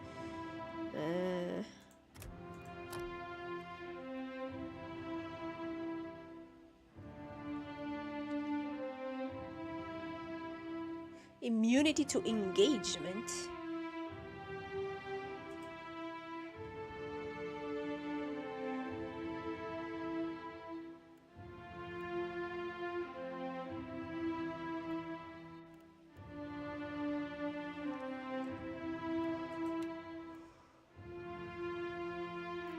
Maybe he can do something with this.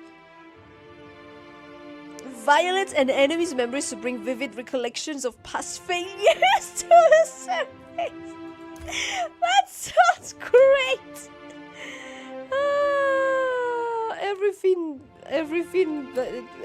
Every gun out there, you will master them. More mechanics. No, but we needed 2. Okay, we're gonna give mechanics to someone else.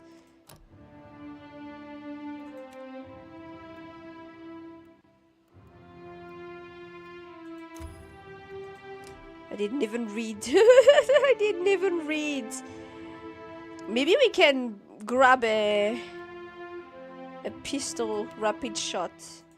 Don't know. Could be funny. Take care who wants to talk, huh? Let's give you a bit of mechanics so that will add up to mine. History, religion.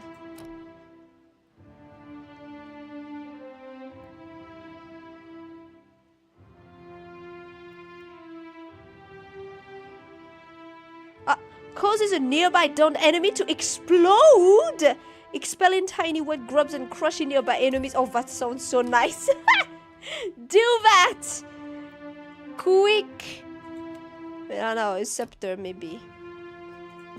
That sounds fun for him.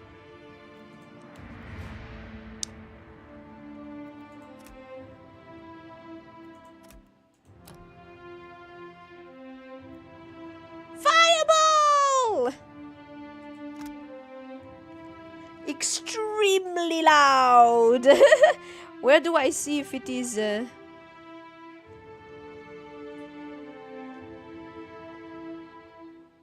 if it is 4 only or not?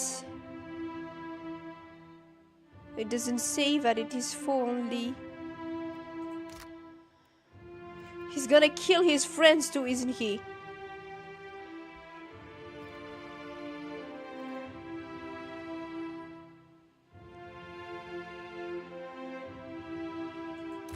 Let's go with that, for example.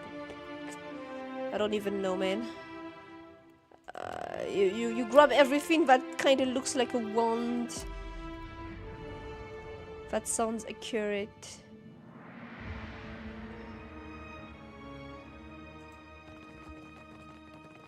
It was in here, right? The place where we could not open.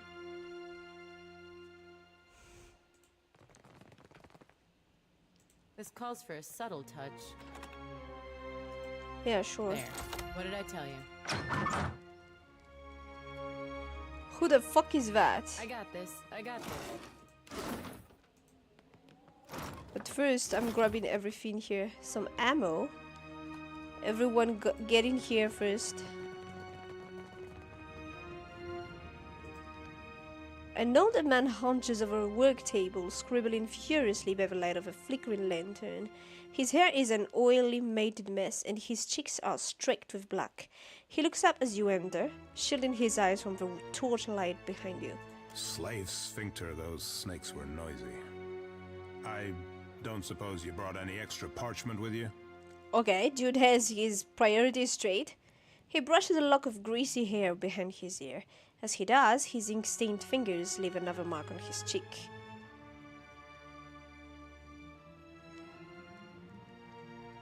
Your fortress is under attack, and you're worried about parchment. Of course. What else? He breaks off and pinches the bridge of his nose, smudging it with black too. Slowly, Aimuro. Can't expect them to know if you don't tell them. He takes another deep breath and nods, similarly to himself. I'm writing it all down. My research, my work. Something to survive before the next walk-in colossus, the next Naga warband. He blinks, his eyes wide and distant. Do you need something? If not, I should focus. So much to do. He turns back to the pages on the table. Alright. Farewell.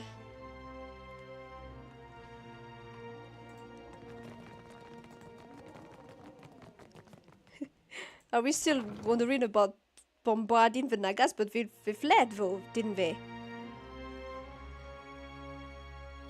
So much for that. But wait.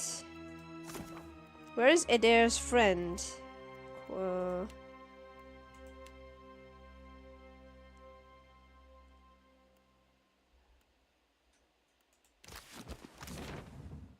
Dining hall.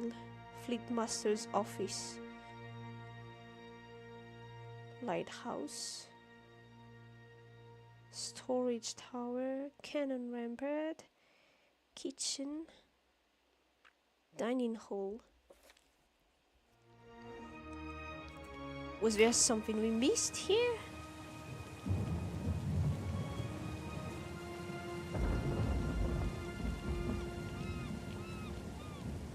Are there Nagas just floating in there? What are they even doing?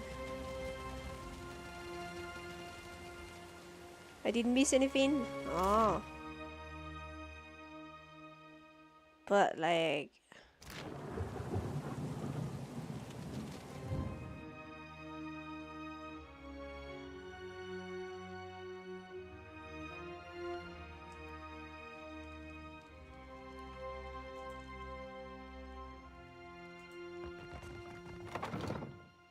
Where's the clue about his friend then?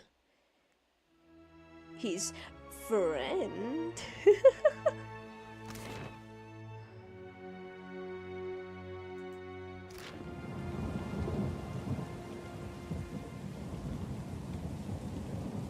Back to the dock? Okay. Let's, I guess. Plus, I guess we should be trying... Oh. Why can't I go here? Ah, we need to go to the dining hall first. And then swim. And have Alof get injured again. And then... Ah. There was something we missed here.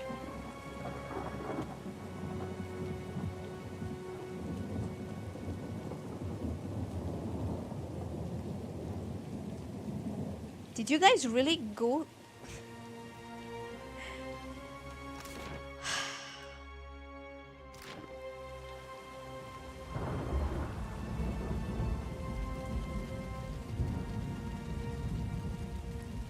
Oh.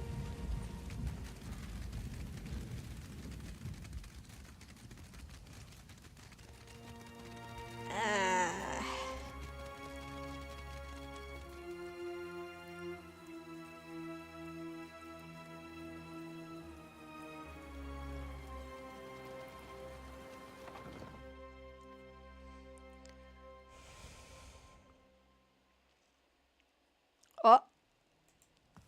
There's a doggo!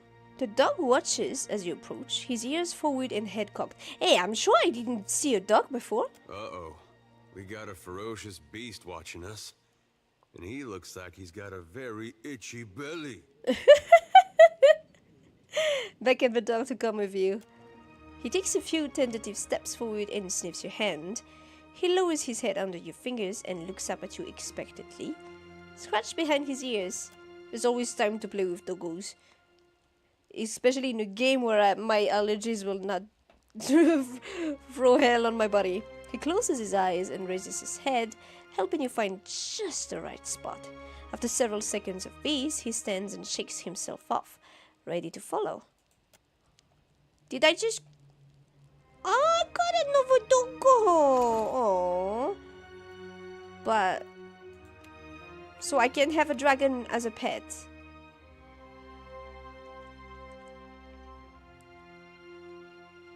+1 stealth, +1 survival. Oh!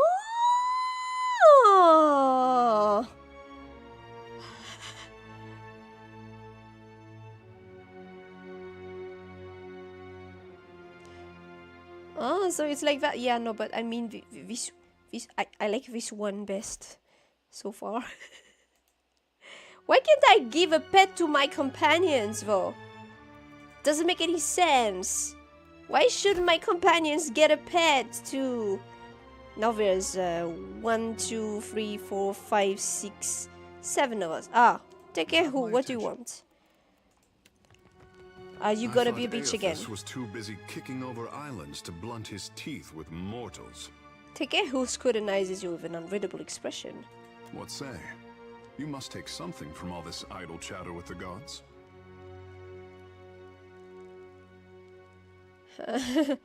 Elvis was more curious about me than I was about him. Nothing new, I've been at this before. Actually, yeah, kinda. For what does he listen to you, then? The gods I know are tight of lip and hard of hearing. Mine won't shut up! In New Game Plus, Adair can get one. Oh, that's too far away and probably I won't be doing that. But I guess that's better than nothing. He raises a hand to his lips and stifles laughter, shaking his head. I could not imagine the inner workings of a god. He trails off, looking away. But then, I am not meant to. It is for mortals to flail in the darkness, I say, while gods point us toward light.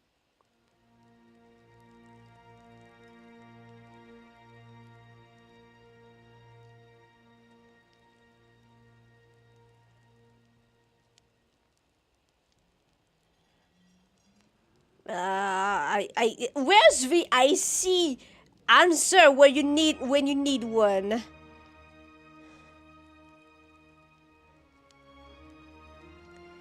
Well, someone needs the power to shape our future. As he weighs your words, Takehu winces a little. Adair points affably in approval. Alov massages his temples, shaking his head. To be worshipped, to have others interpret your design. I said that. I did not necessarily mean the gods.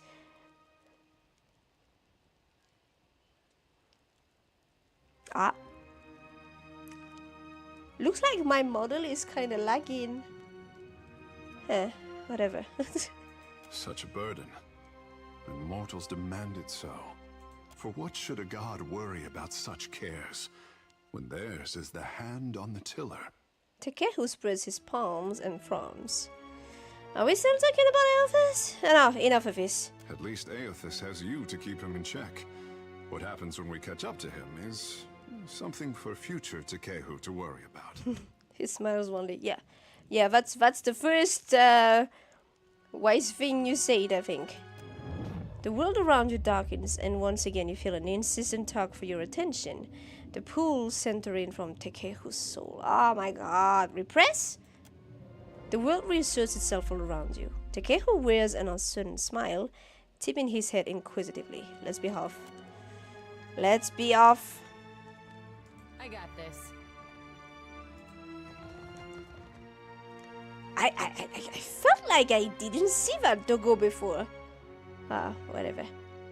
Alright, so we go to the kitchen.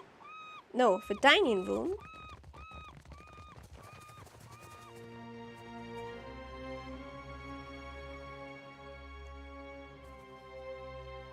And then we swim and have Alof flail around in the dark again. Almost drown again. No, but we're coming back. It should be fine. Swim. Go left to the kitchen. The route is much easier this time. Not familiar with the various obstructions, you navigate them easily enough. See? Fine. Alright. Hasongo exterior.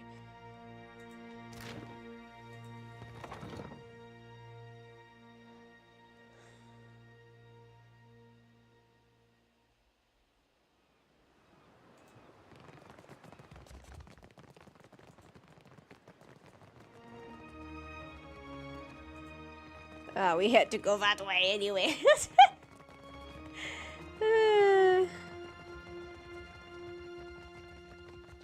Looked to me like the... cowards! I knew they'd run! Yeah? Sikisa. Light of Aethys be upon you, neighbor. Are you looking for survivors? Unlike the other survivors you've seen, this young man, despite a haggard look and a set of dirt-smeared, tattered clothes, wears a calm face and speaks with a steady voice. Yes, actually, my friend is looking for someone we were told might live around here. A short lady, about my age, came from Deerwood with her son. Let's see, freckles, braids usually. Punches you in the arm if she likes you, face if not. Oh, and that's if you're lucky. No, that doesn't sound like anyone. The young man's face remains smooth, betraying neither surprise nor interest. Is there someone else we might ask? I don't think you'll have much luck around here. I know all my neighbors. We're in the right place. You must know her. She has a son about your age.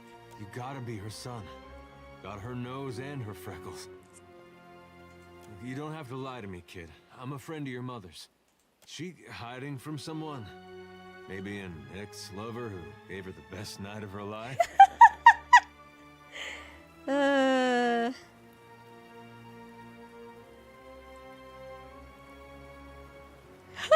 Take my advice, you see someone like me, you tell me them whatever they want to know. Got it.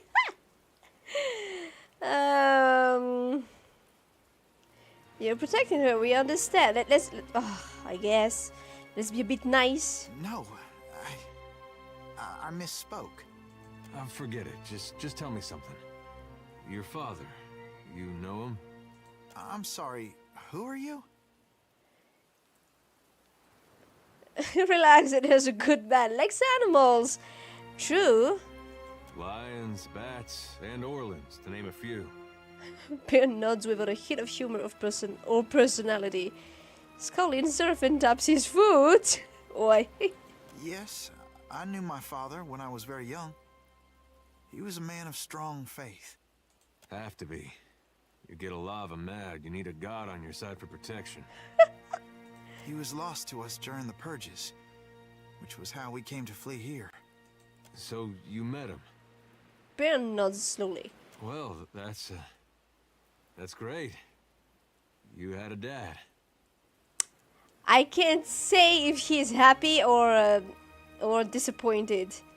A moment passes with Adair staring at Byrne with a strange undulating grimace drawn back across his face. He clears his throat.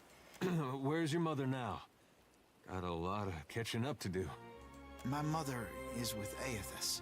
There is a trace of a smile that seems to come with the last word. Adair appears confused. Maybe you hadn't heard, but Aethys is in a giant arduous statue walking along the seafloor. Yes, he walks among us once again, enlisting faithful soldiers. I do believe she is with him. She passed the veil a few years ago. A flu. Adair's jaw slackens. It's possible her soul I is knew taken already. in her body by now. But if she was truly blessed, she marches instead beside the shining god. I mean, yeah, clearly when he said she's with Elvis, I was like, ah. The boy's hinted smile brightens, his eyes far away. Edea's face has gone scarlet beneath his farmer's tan.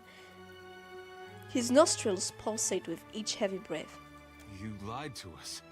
Said you didn't know her. Expect me to believe this now? Ah.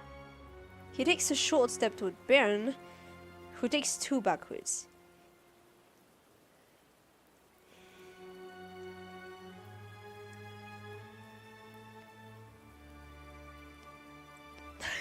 I don't think anybody gonna look into too hard from his skin if he went missing. Oh my god. It does look like he might be alone here. Well, he hides his grief pretty well, doesn't he? There's also that, yeah. Edea stares the boy down, then turns away with a grunt and a not worthy gesture. I'm not lying. She's buried on the other side of that hill. He points northward. How could she be gone? Don't be troubled by her passing. All souls that march with Aethys receive his warmth and light. Edea scowls. What do you mean, march with Elvis? Aethys has come to us twice now. Even Oblivion couldn't slow his march. We shouldn't have opposed his first coming. He meant to rally us under his banner. Oh, I know a lot of Dead Deer Woodens who will be relieved to hear that.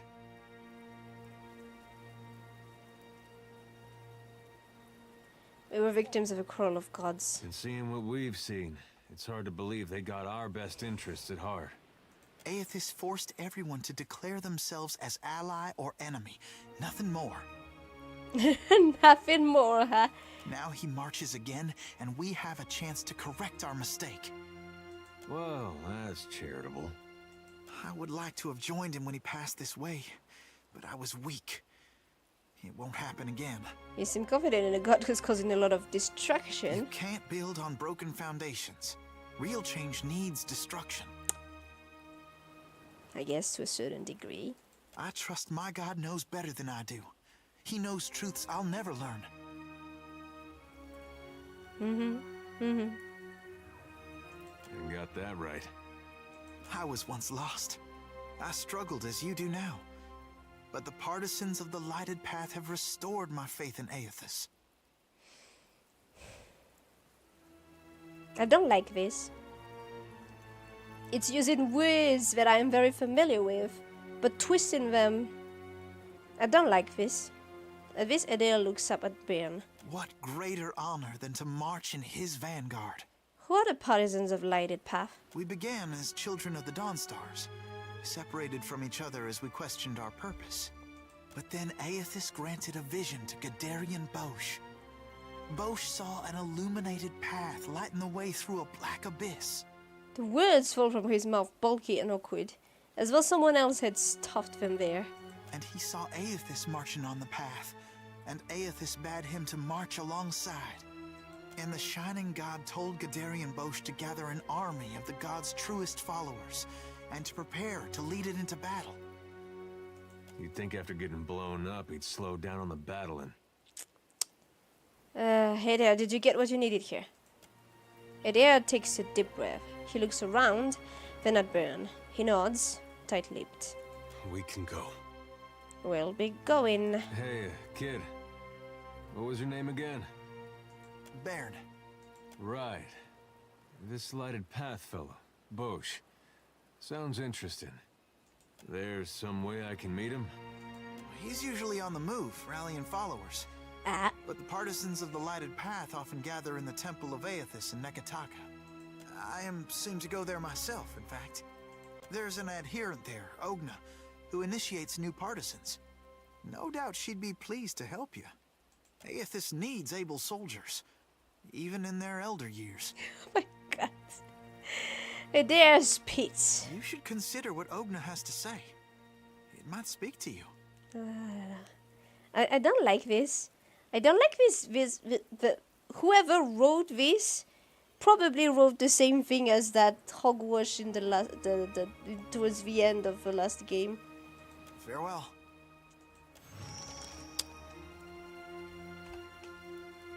Yeah. Alright.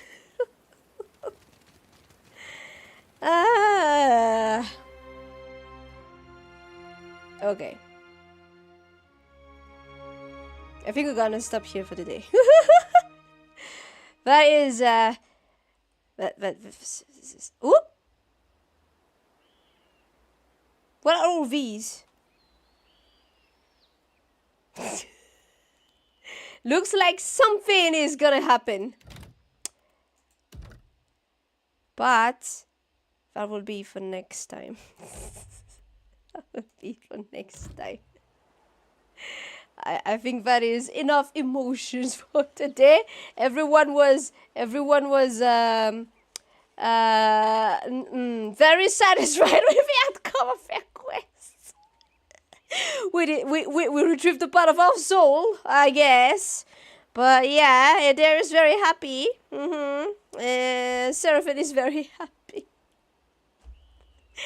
And it looks like we're gonna be very happy next time too. Royal Deadfire Company. They come in now as reinforcement, maybe? Yeah, whatever. I think we're gonna stop here for today. That was something. That was quite something. Well, we know to not expect good outcomes anyway. At least that is not a bad thing. I like a story who has the balls to not necessarily give you what's it called? A kind ending. But we're gonna stop here for today. Thank you guys so much for dropping by. We are going to continue next week. Normally, we'll see how things go. I do not feel too congested right now, so hopefully next week the nasal quality to my voice and my difficulty to breathe will be gone. But yeah, thank you guys very much for dropping by. Do take care of yourselves. I hope you have a lovely weekend, and I hope to see you again next time. Bye bye.